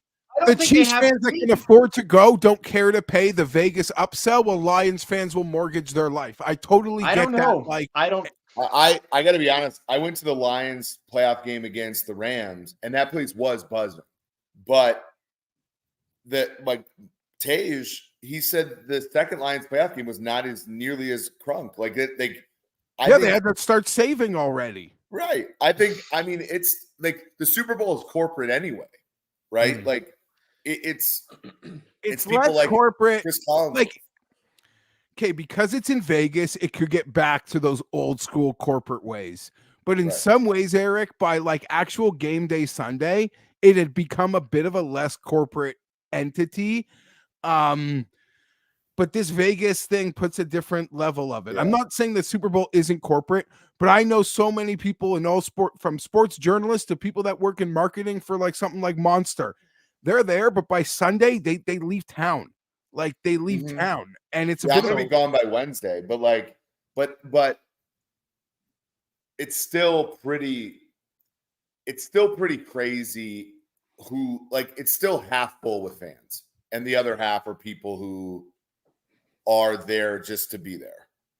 So Eric, what's happening here? Someone just made a Craig Wheelahan name drop in the chat, and I'm thinking they read our personal correspondence from this week. That's great. The Lions are in 3rd and long. Are they in trouble? Oh, they're in trouble. I feel sick for them. I know. I do feel sick for them. That's tough. Seems like a lot of not like. I love the Nails, but it seems like we have a lot of loser franchises here in the Nails. Favorite teams. We got Skull, Giants, Colts, Manders, Bears, Browns, Dolphins. Pretty diverse, but a lot of loser teams. But the one theme I'm seeing a lot of, though, it's loser teams and then Pats and Chiefs. Good for them. Good for them. I set out the back signal that I would be in rare form tonight. That was a drop by Laporta. That's a bad drop. I mean, now that they go 3 and out here, their defense needs to stand tall when they have not stood tall. That's a horrible drop. Brutal. By Reynolds there too. Jesus, dude, that's my brutal. Eric, I want your opinion, Eric, on my less toxic Super Bowl take. And you're being a Chiefs fan, you don't really get a play in this game, but I've long stood by the fact that this is the end of football season.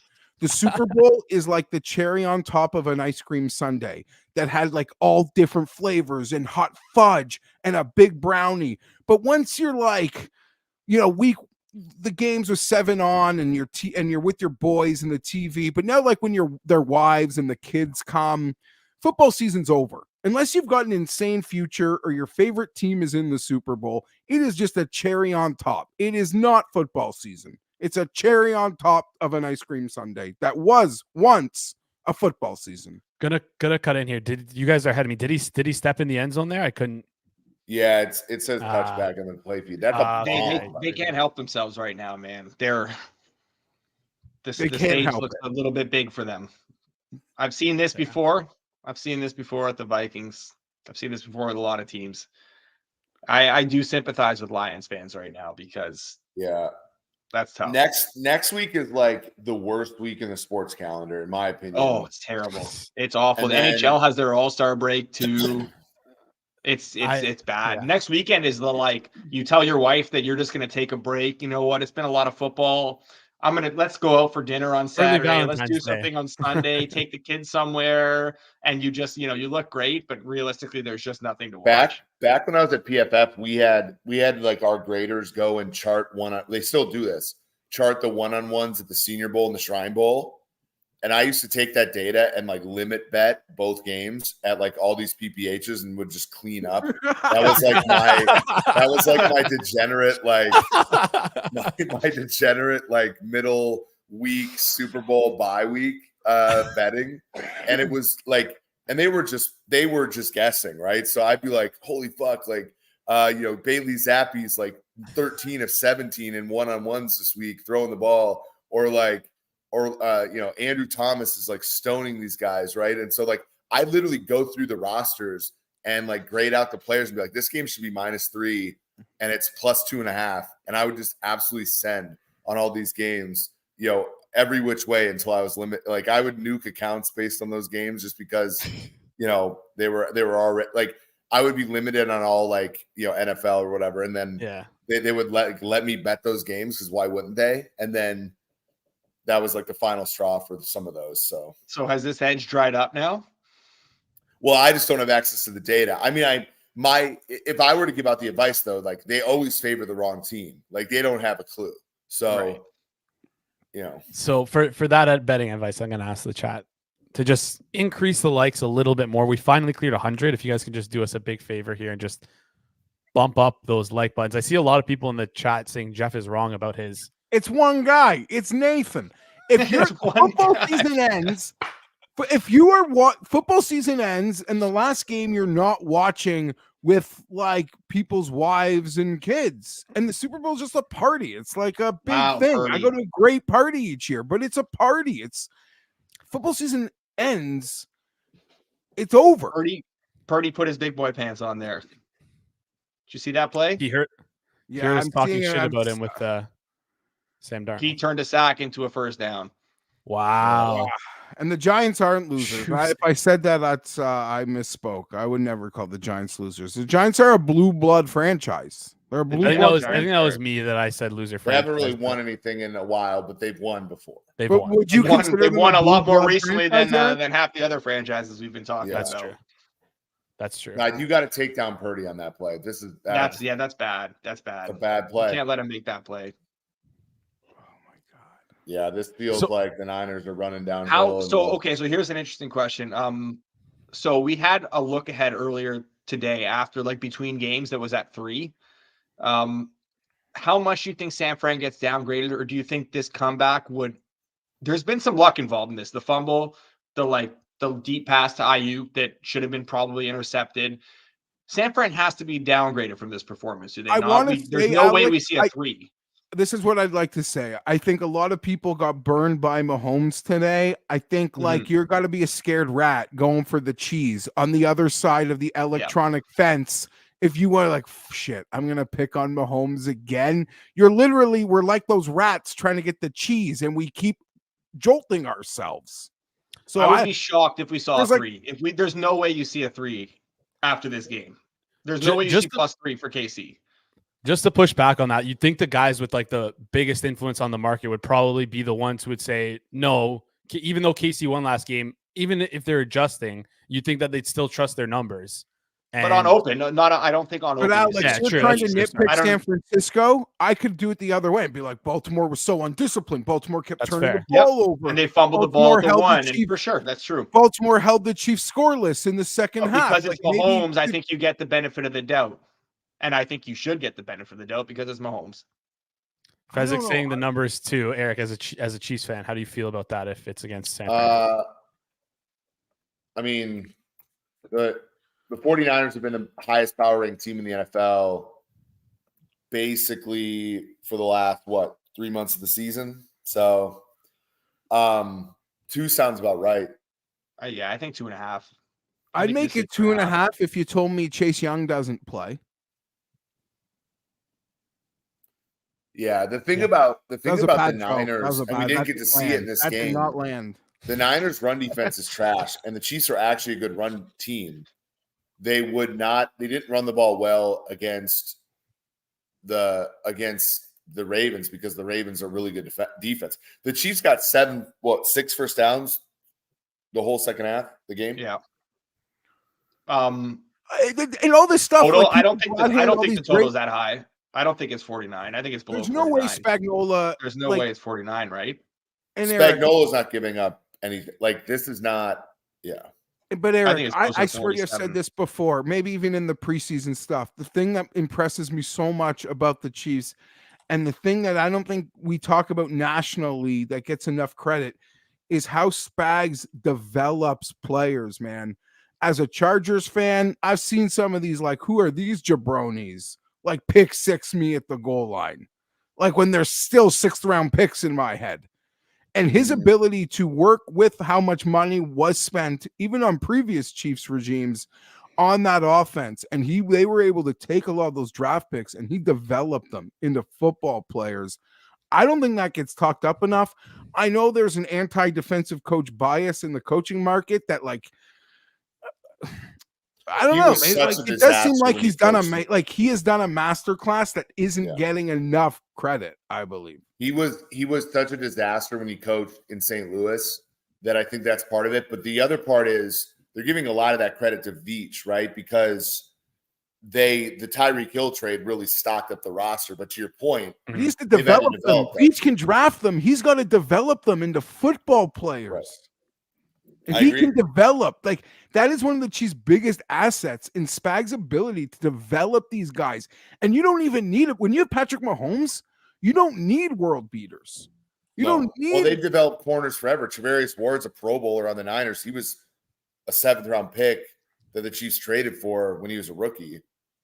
You know, they do great. I mean, And if Reed did retire, which I don't believe is possible, people like the early rumor, like, other than the Belichick, like, fun Super Bowl week story, like, people say Matt Nagy would be ahead of Spags. No way, right? No, Matt Nagy is like one of the reasons they've struggled this year. If he did retire this year, you think it would go to Spags? They'd give Spags a try? I think they'd have to. I mean, because the defense has been their calling card all year. And, like, I think the players would revolt if it wasn't. And personnel's not changing much this offseason, right? On their defense? They have to let Willie Gay walk. I think they have to Snead's a free agent too. That's going to be tricky. Wasn't Tranquil a 1 year deal? Chris Jones is a free agent. So wasn't Tranquil a 1 year deal? So personnel Tranquil's a 1 year deal as well. So okay. It was a great trade. Really worked for the Chargers, signing that loser Eric Kendricks and letting Tranquil walk. Eric Kendricks had a good run with Minnesota, man. He was a good player. I don't mean to be smirch. I don't mean to be smirch. He's done now, though. Him and Anthony Barr together were good for a while, but they're done. They're done. I don't want to relive it. Also, we're talking about Super Bowl lines here, and Robert saying the game's this game not is over. not. Yeah, well, it just feels this game like feels like it's in the night. Yeah, I'm trying to. I'm not a Lions fan, but I've been a fan of teams that are like the Lions across various sports, and you just kind of get the feeling that this game. A lot of people just kind of see how this game goes. Want to erase their halftime Kyle Shanahan tweets. Yeah, I want to erase my Sam Darnold mentions on this show as Fezzik. Hey, I told George his team total. I was like, your team total's not dead, man. I don't know if the 49ers will get the stops, but their offense can put up the points, and if they get a touchdown here, he cashes. He's good. Well, the Niners already used the timeout, so that's not great. That's a Shanahan spash. What happened? Were they not able to get the snap off, or what was the? You'd rather use a time. They were still in the huddle. It looks like with like 6 seconds left. In that scenario, do you not just on 2nd and 6, you just take the penalty there? Yeah, 2nd 11. No.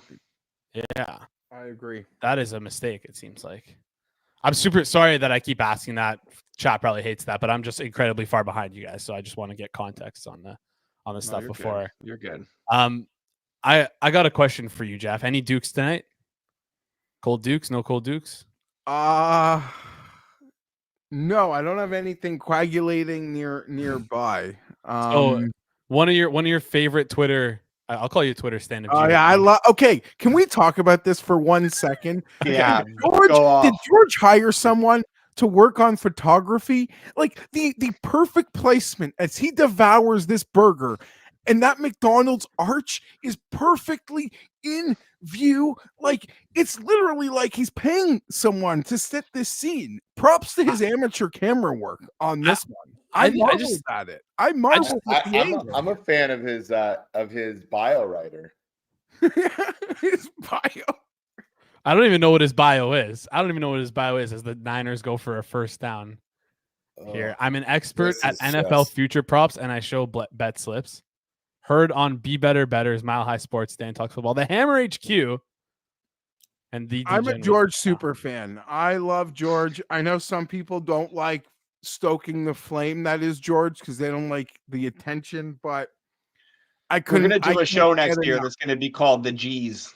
And if the Hammer, if honestly, like me, I would consider, like, I don't know, maybe I need to get on a funding mission, because if I could spend some time this summer at a diner with George talking futures, like I couldn't think of any better content. Couldn't think of any eating French toast with George at a diner, watching him like flirt with the waitress.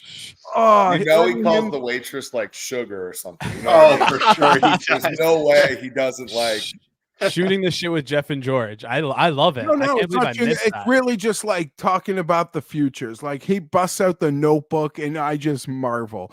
Nathan keeps wanting to know who my favorite current Charger is other than Herbert. Truth be told, that's part of Eric's point in his article. It's like Cameron Dicker, like cool. Slater. Like the roster is so deprived of actual good players for me to get excited about the outlook that I don't even have an answer. I'm kind of embarrassed. Yeah, that's all. Whoever they draft with their pick next year boys. is going to be your favorite player, I think, right? I think that's this third and 20s. This just shouts Kyle Shanahan, check down, short little, or maybe even a draw to McCaffrey, or like some stupid penalty by Detroit. Yeah, just a quick throw underneath to Debo, and he picks up 7-8 yards. Yeah. Milf Hunter saying Dicker the kicker is a no-brainer. No, I don't know. Jeff, who do you want him to draft? Do you think they go O-line, or do you think they go wide receiver? They have so many needs, whatever. I mean, you think they want to the problem is Quentin Johnson was such a horrific pick that it makes this pick, like had they picked Flowers or Addison, I feel like it would take less pressure off maybe needing the weapon with this pick. But the fact that they bombed so hard there, they need it. But then you watch what the Lions are doing with those 2 stud tackles. And if you give to Herbert like 2 bookends, maybe they'll just be competitive based on that. And he can make loser receivers good. I don't know. It's too early for me to deep dive it, but I think about it every day. So I'm pathetic. Is Moody going to miss this one again? I'm behind you. It was a nice little callback by D2 in the chat. I thought he was going to miss it. Yeah, I did like that. What? Oh, Alfred Papuno, dude, I love tight end Alfred Papuno. He's the tight end on the Super Bowl if you go 94 Chargers, you obviously have Natron Means, you have like Eric Bieniemy, you have Mark Say, Tony Martin, Sean Reynolds, Sean Jefferson. Yeah, you said Mark Say, obviously Junior. Leslie O'Neal. Yeah, he was in. Then he became a Chief, Gordon. Right? Leslie O'Neal went to the Chiefs after, I think. Yes. And then John Carney at kicker, Darren Bennett, like Stanley Richard. Yeah, we don't have to do this. I loved Mike Cyphers. It's just all this is showing me, Jeff, is that you were definitely underseeded in the bracket contest we did on the Hammer HQ. No. This is specific. Just Chargers. Because I could do this with the Vikings all day. Yeah, it's like I couldn't compete with Moretto. I'm not doing this with other teams. Fair enough. Of course, Stan the man. The Okay, line that right was now a big is that was a big is hold mi- by the Lions. Like that minus felt Yeah, they huge. on stood Penny. tall there. But their receivers got to catch the ball now.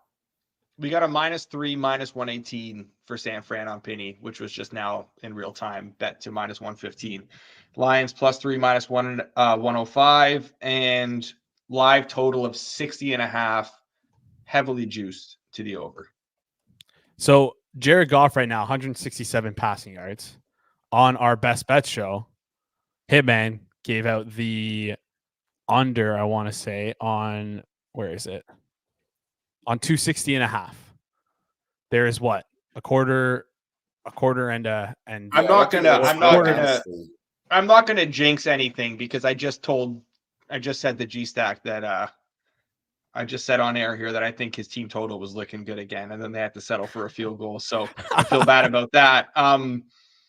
But I mean, he's in a good spot at least. Hitman's in a good spot with that golf. Seems like it, but Hitman has a way of losing these bets, so gonna take Jeff out here for You just. think it would take probably 3 drives for Goff to get another 100 yards? About that. And if you want to vote in the chat on if you think Hitman will win his best bet this week or get relegated to the potentially new show next year. I'm gonna bring up this one because I think it was the best one I did. We did the little pitch deck. I did a little pitch deck, sorry, for some Hammer content next year, and I want to get your thoughts on this one. Eric. It's called the tortoise versus the squares. Love it. And what the third person is a question mark. And I think how we should structure it is relegation style, where the Wednesday best bet show, if you lose 2 weeks in a row, you get relegated to the tortoise versus the squares. And then you have to win a bet against the tortoise to be promoted back onto the show. I'm looking for some accountability there. If you have any notes or thoughts, send them my way. Cause I think, I like that. I like that. Now, do we have some do we have any legal issues with what happened? Oh my. Okay. That was a golf throw Daniel? that should have been picked and then somehow should have been caught by Williams, bounced out of his hands right to the defender who bounced out of his hands and caught by JMO. That was another pretty wild play in a game. I honestly thought once it bounced out of JMO's hands, I thought it was picked off. When they went to ground, I thought it was picked off. Wow. Is that Suma's over as well? I think that's Suma's over. Yeah. No, I don't think so. Was that might be his first catch. 3, 4, that was his first catch, I think. Yeah. 5. It was 20.5. I think that was. It was 22 yards. Oh, okay. Montgomery's already got 95 on the ground. A lot. I should know this, but was it Montgomery who fumbled that first down run, or was it Gibbs? It was Gibbs. No, it was Gibbs. It was Gibbs. Okay. Okay. That was like the most prime betting opportunity to just. You got to think in these scenarios with Dan Campbell as their coach. I don't even know. Gibbs has probably seen the field since then, but no, he's probably played. gonna use. Yeah. Okay. Oh, we got I'm a flea slipping flicker. on that slow. Another one. That probably should have been a touchdown. I think Okay. JMO should have made a play on that ball. He should have made a better play on that ball. Can someone explain this reference for me? Hitman or Fezzik saying in the chat, Hitman would have been relegated 6 times. He would have been relegated all the way to Elephant Island. What should I know what Elephant Island is? I don't know what Elephant Island is. All right. Is that an Epstein thing? Or no? Maybe. Oh, it's an island in the middle of the Antarctic. Oh. Michael Avery Badgley Thomas doesn't is have a injured big leg. for So the Niners. The Niners. Yeah. Did you see Eric? Did you see the flea flicker yet? Yeah, JMO's got to catch that. Yeah, JMO. Right. I wasn't sure if I was being harsh on him, but it looked like he had to catch that. Hit your hands. Get in there. Yeah. So, Jeff, I pitched earlier some shows for the Hammer Betting Network, and I want to get your thoughts because you're pretty much a legend in the content space. You've been here a long time. You know the drill. You know what hits and you know what sticks. So I proposed this earlier: the tortoise versus the squares, and the question mark would be the relegation. The question mark would be the person who gets 2 best bets incorrect on the Wednesday show would be relegated to the Tortoise versus Square show, and they'd have to win a bet to get back on the show. Any thoughts on this? You don't like it, eh? No, I don't know. I'm so proud I came up with this name, by the way. It was like I was brainstorming ideas for names. I'm like, this is great. Why wouldn't they run the third down here? Was my TV frozen? There was an injury. Wait, what do you mean second down? Second down, sorry. Yeah. There's a commercial. Injury. Me and Jeff are gonna have our own best bet show next year. It's gonna be electric. What's the name? We need a catchy name, though. I haven't thought that far ahead yet. I'm still working on off-season stuff. Fair enough. Eric, Jeff, we'll talk about some off-season stuff soon. Eric, I gotta ask you this because maybe I'm off because I don't have the best memory of those early Patriot teams because I was literally 6 years old when they were winning those early Super Bowls. But the name of the brand identity of their team was like really good defense, and then what we came to know it to be and running the ball a little bit, and running the ball a little bit. Do you see similarities between the current iteration of the Chiefs and those early? Mahomes moves around and creates more than Brady did. Brady was still kind of a statue, and like one of the underrated parts about Brady's career was when he was younger, he had to like wear gloves and stuff because he didn't have great physical tools. Like his arm strength wasn't great. His mobility wasn't great. He like developed a great arm and like mobility and stuff like that. So no, like Mahomes creates a lot even within this kind of crappy Chiefs offense. But it's not a terrible comp. And like they also offensively didn't have a great play caller back then. Like Charlie Weiss was like okay, but Andy is. The early Brady was more like, oh, he's just clutch and good in big moments. Yeah, exactly. He wasn't dominant. Doing things on the field that were impressive. It's not like, oh, Mahomes is dominant. Like the early Brady's just like, okay, he's like truly a game manager on this like amazingly well run team that always wins on every margin. It wasn't this MVP type stuff that it became. Like they'll go for it, right? They'll first go for 6 years, you think they're going to go for it? They have to. Badgley doesn't have much of a leg. No, he's very accurate, but he doesn't have a big leg. And where are they at? The 30 field for long field goals too. They're at the 30. I got it. Yeah, they're at the 30.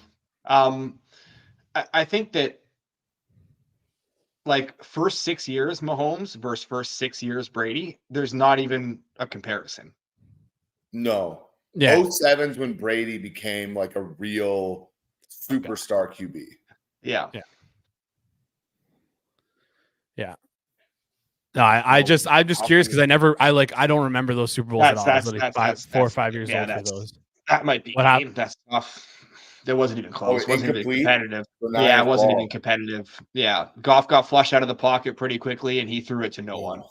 Oh. Yeah. Wait. Oh my goodness. I know it's a tough throw, but it looked like he had Williams on that crosser. That would have been, he would have had to throw it right away. Yeah. That's tough. He didn't even come close to St. Brown there. It seems like it's I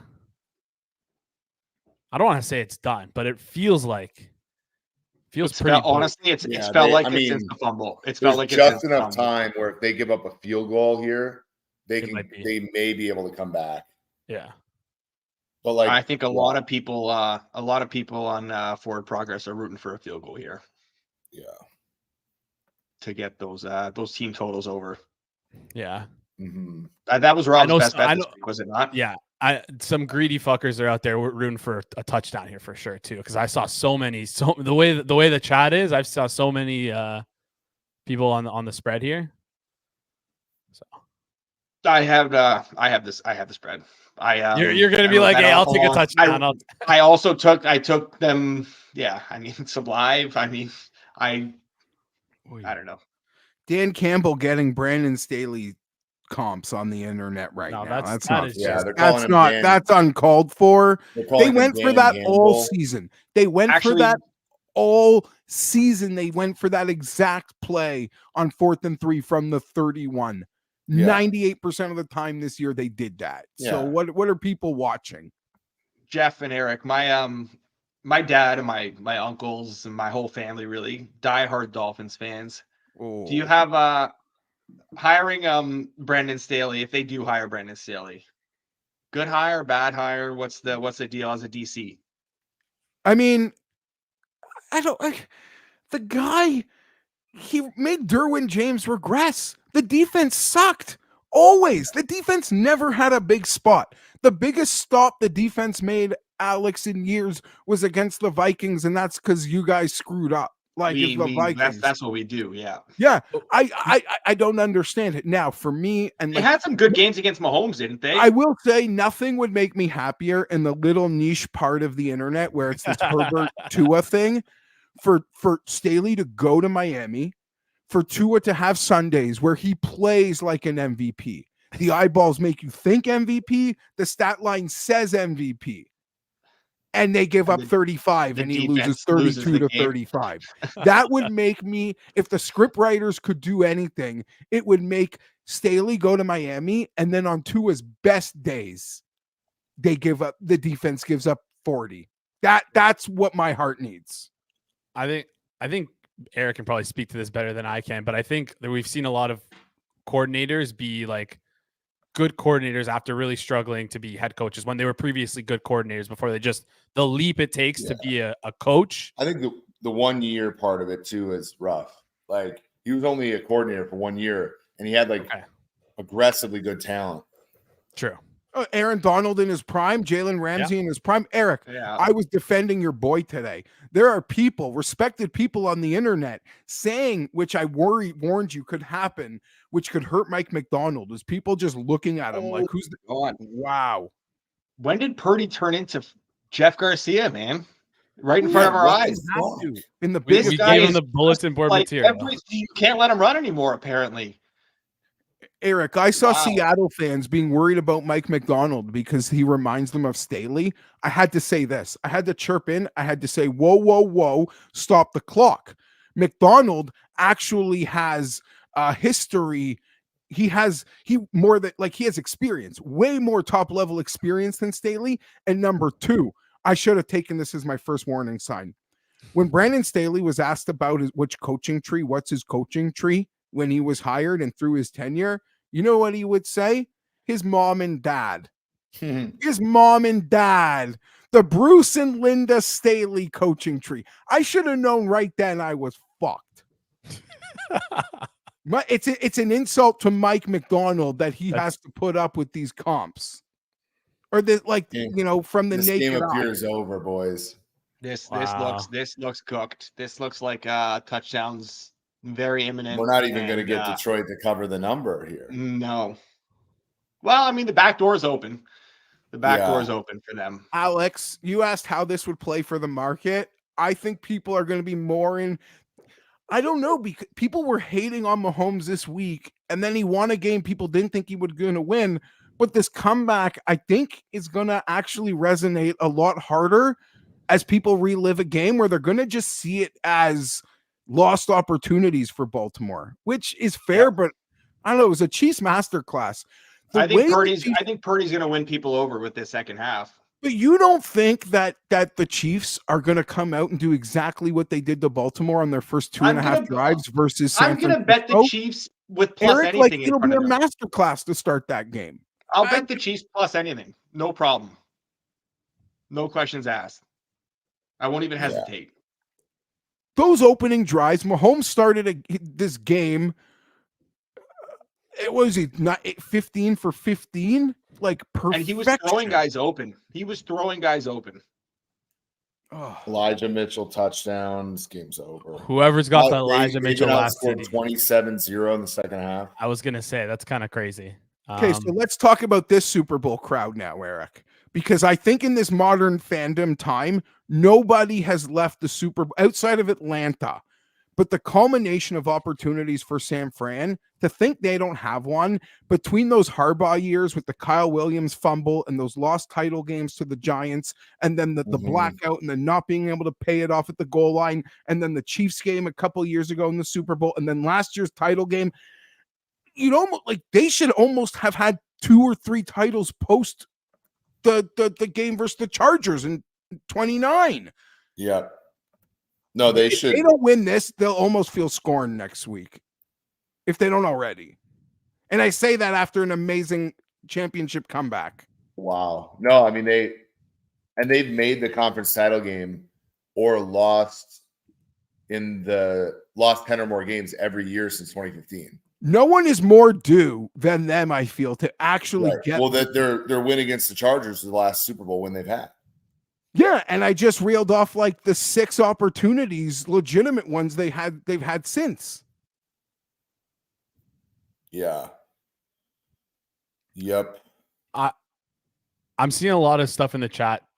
I've seen some people talking some MVP tickets. Nathan mentioning Debo MVP. I saw some people mentioning Ayuk. I have a Debo MVP. Yes, I love that. Reminding me, I bet it this morning. Woo! What number did you get? But Jeff, you it's coming at the expense of George, who had the Lions in this game.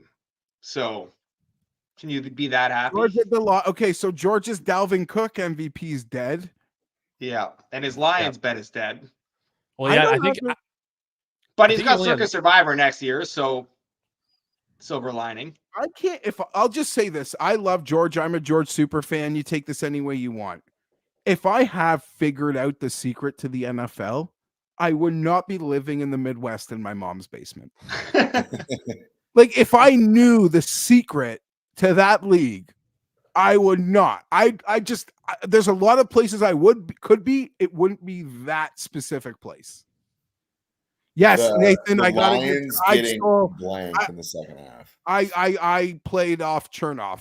I thought that was a great. Oh my god, yeah, the Lions don't have a point in the second half. That was insane. Not on my. The Lions and Chiefs both went scoreless in the second half. Yeah, the Chiefs you can like slightly more understand it because they didn't really need to score at any point, but I don't buy this is the Shanahan revenge game. I don't buy that. No, that's crazy. People are gonna shit on Dan Campbell tomorrow, which is tonight, which is so unfair. I don't know, man. Okay, hindsight is 2020. Obviously, you don't kick that field goal still, right? No, to tie the game. No, right? Because they were going to drive down and beat you with that touchdown anyway. Yeah. We're not talking about we're talking about halftime or the. No. Now we're talking about just the fourth down they just went for. I still agree. I still would have kicked the field goal at the end of the half. I don't think you want to give them momentum. I don't want you to give them the spot. But I agree with going for it there. I could relitigate halftime again, but I swear to you, I still think I kick. I think so too. I think that not getting it and giving them momentum, they needed any positive. Apparently they didn't. But see, Jeff, this hurts our argument because they didn't need any positive they could get because they did kick, and the Niners still came out and 27-0 second half. 3-and-out on the opening drive of the half and still managed to tie the game in like 7 minutes. It was a couple freak plays. It was a deep throw that should have been intercepted that Ayuk ended up catching, and then it was a Montgomery fumble, basically like right after the first play after the touchdown. They didn't changed the entire game. I lied. They kicked a field goal. They kicked the field goal on the opening drive, right? Yeah. No, it wasn't 3-and-a-half. Yes. And Eric, it was two plays that changed this entire game around. And I could talk about the Ravens again. To me, I know like there's so many other things that happen. Do you know what Mahomes would never do in a million years? Would never happen. He would never go 3-and-out to start the game, and he would never go 3-and-out at the 2-minute warning to like give the other good quarterback a chance to do something. Like so many other layers to that game, but I am stuck on the 3-and-out to start the game, and the Ravens had a 3-and-out at the warning. Because I was like messaging my contacts in that building. I'm like, if you win the toss, take the ball, because I need to see Lamar behind in that game, like the Titans playoff game. You know what I mean? That was like my whole narrative. Like the whole week was like, I need to see you guys with a lead. you know, and they got it even better where they like won the toss, deferred, and then got a stop. Yeah. I'm trying to get. Eric, are you worried? I'm trying to get Are you Kanish wor- on for a little. No, come on. debrief He's there. going to be drowning his sorrows. I feel bad for Kanish. Kanish probably Eric, had are money. you- If we're being honest, Kanish probably had money on the 49ers. Eric, are you worried at all that about the Chiefs' second half performances this year? Just with them not On scoring. offense, Yeah. no, because as my friend Diggs has said, the last time they've given up more than 7 second-half points was the Green Bay game. Wow. Okay. Their defense has been every bit as good as their offense has been disappointing in the second half of games. And those are like not fully correlated, but somewhat correlated there. Yeah, a little bit, Makes sense. All right. I just had to ask because George came on and that was like one of the topics we were talking about was it's odd how like just obviously we know the Chiefs are a lot different than what they were with Tyreek Hill, but it's just odd to see how we need like 8. We need 6 or 7 Jameson Williams garbage time receiving yards here for me or for Suma, but for me too. Okay, guys. Also in the chat, let us know you're sweating last minute here because I know Damien is Damani. Excuse me, Damani was on Ayuk over 69.5 yards, and Ayuk has 68 yards right now. I think might be that's the back door is wide open right now because that's a big pass to Reynolds. Oh wow. They're playing very soft right now, the 49ers. Yeah, So I hope they score an actual touchdown here as opposed to laying up a field goal. Kicking the field goal, yeah. At what point here do you decide to kick a field goal? Pizzola gave out. Down, that's it. Yeah. Pizzola gave out on the morning show on the he gave out Gibbs longest rush under 15.5, and that touchdown run was 15. Wow. I know someone on the morning show said Elijah Mitchell last TD. I didn't bet that, but that would have been a great bet because, depending on if the Lions score here, but yeah. Did you just are you gonna mush it right now for all the people who did? I hope not. I feel bad now. I shouldn't have said anything. I don't think there's any way Jameson Williams is gonna catch one at this part of the field. So I think that bet is dead. We got some. Yeah. They're inside the 10, so it's first and goal here with 120 left, 119. We got someone in the chat looking for a Gibbs over 23.5. Got to think that's receiving yards here. That's an easy. I think that's done. That's an easy touchdown. I think that's him. No, they marked him out at the 2. That should have been a touchdown. Fezzik is asking, does Detroit go for 2? He thinks they should. Yeah. Jax understands this. Does Detroit? Yeah. I don't know. Yeah, they should totally go for 2. I'm not smart enough. Was he in here, by the way? Are they going to rule him in here? No. No, he stepped out. He stepped out. He should have scored there. He should have scored there. Williams calling Ferkser anytime. Oh, how do you not score there? Yeah, he should have scored there. That was pretty bad. That was nuts. Now we got 3rd and goal coming up because there was nothing there on 2nd. All right. That's almost as embarrassing as Harrison Bryant not scoring. Yeah. At the start of the Browns Texans game. That was awful. Did Purdy not have someone at the back of the end zone? Or sorry, Purdy. Did Goff not have someone at the back of the end zone for that play? I'm so far. I don't think so.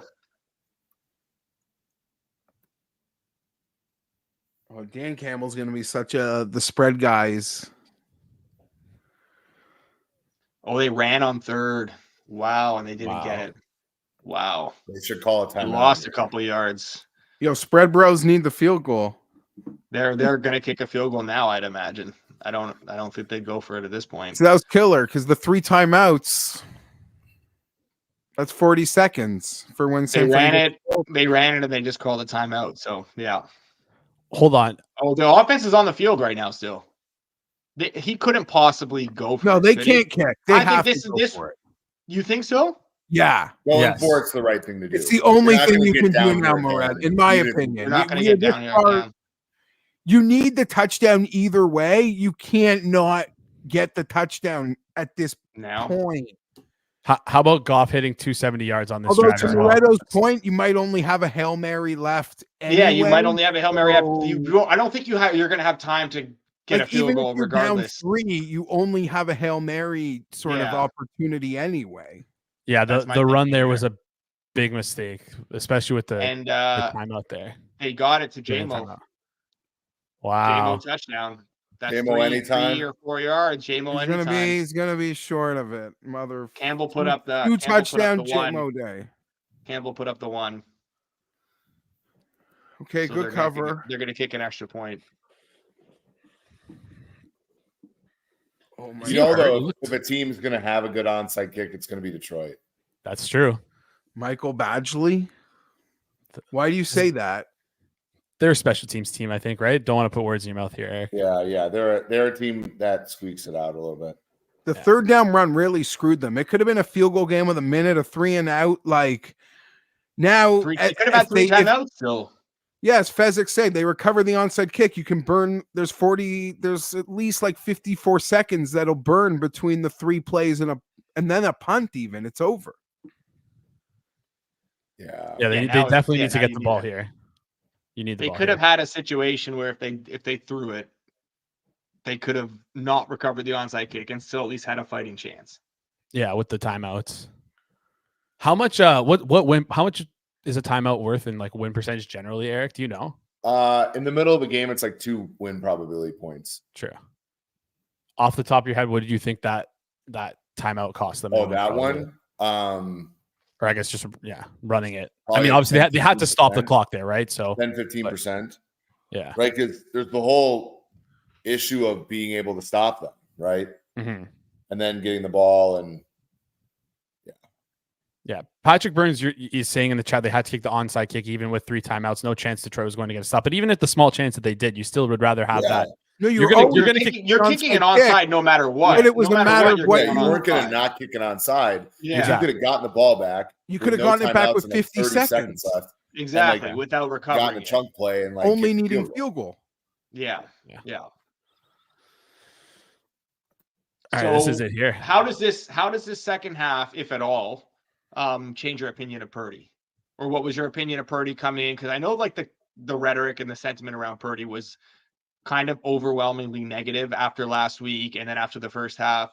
Does this change things for you, or were you always in the like, I believe Purdy is a good quarterback, not necessarily elite, but I believe he's a good quarterback, and this just kind of reinforces that? Honestly, this might be unfair or compliment. Someone might consider this an insult or a compliment to Tua, but there's moments where I'm like fully convinced the guy's a game manager like Brock, and then he'll just drop in the nicest pass.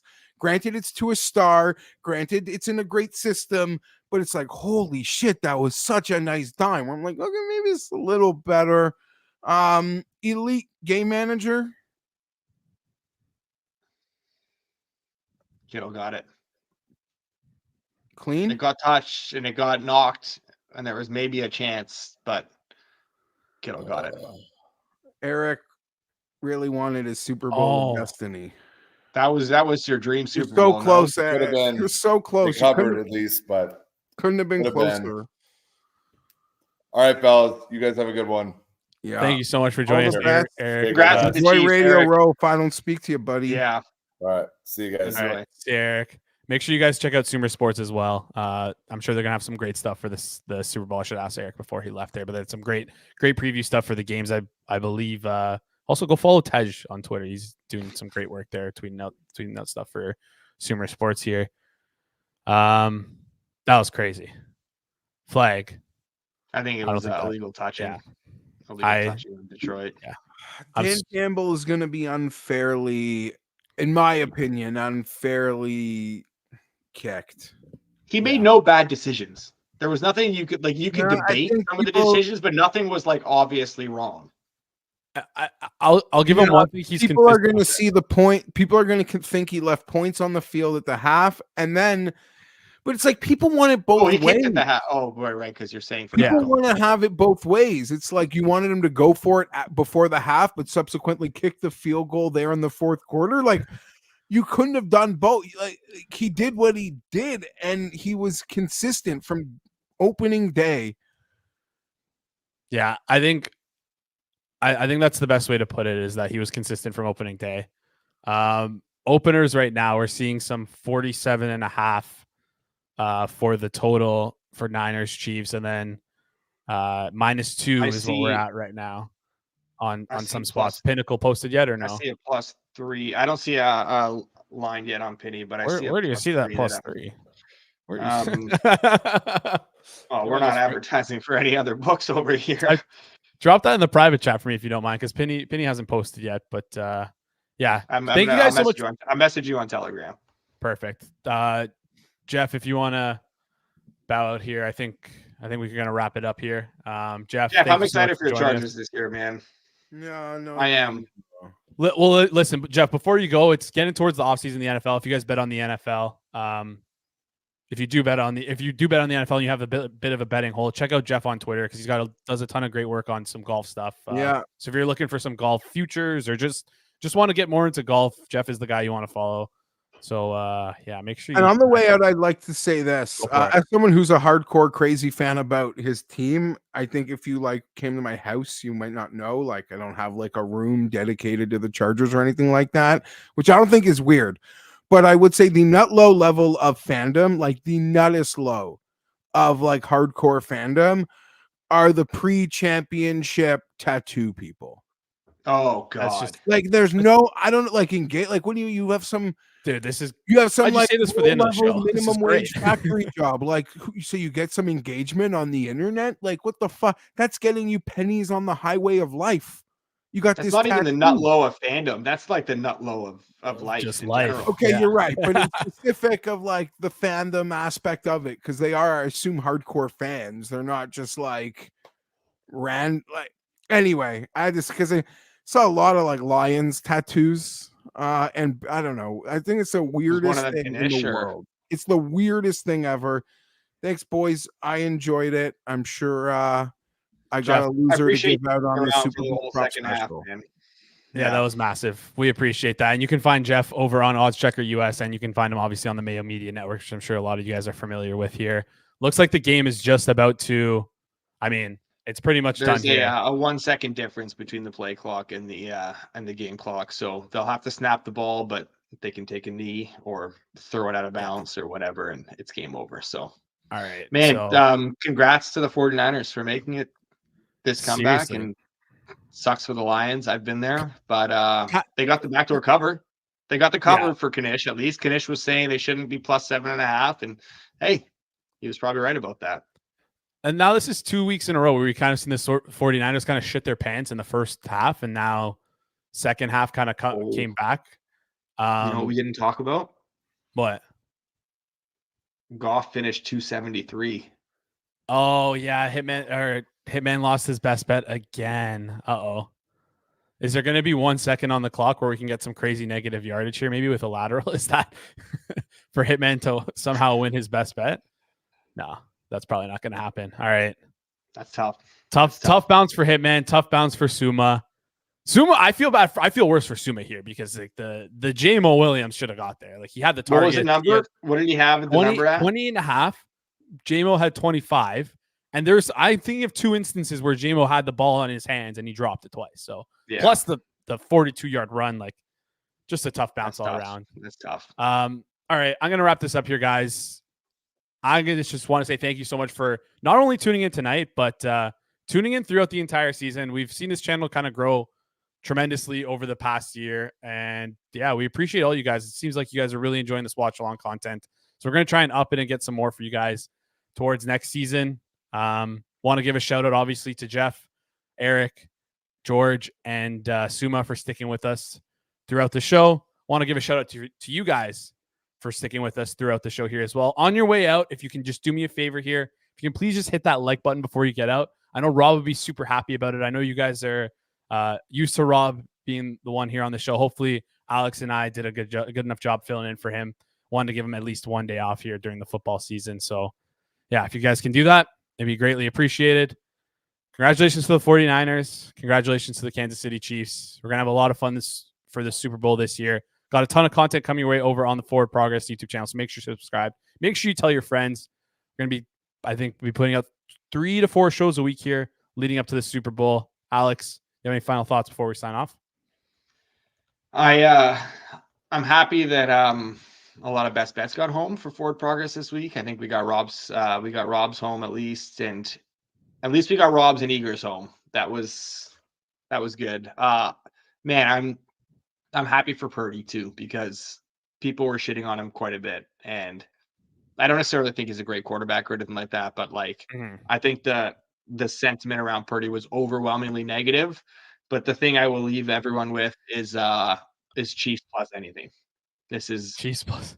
This is a Mahomes Super Bowl in 2 weeks, and I'm very excited for the greatest quarterback to ever, maybe the greatest football player to ever grace an NFL field. So this is Patrick. It's in your bio right here. Always Mahomes. It was always Mahomes today. It's always Mahomes next in 2 weeks. So yeah, Patrick Mahomes 2 weeks from now. There's a plus beside his name. We're betting it. I love it. All right, guys. Thank you so much for tuning in today. Again, one more thing, like this stream as you head out here. We appreciate you guys tuning in. For myself, for Alex, for our guests who joined us tonight, Eric, Jeff, George, Suma. This has been another watch along live on the Forward Progress YouTube channel, part of the Hammer Betting Network, powered by Pinnacle, guys. We'll see you for the 2 weeks leading up to the Super Bowl. Have a good one.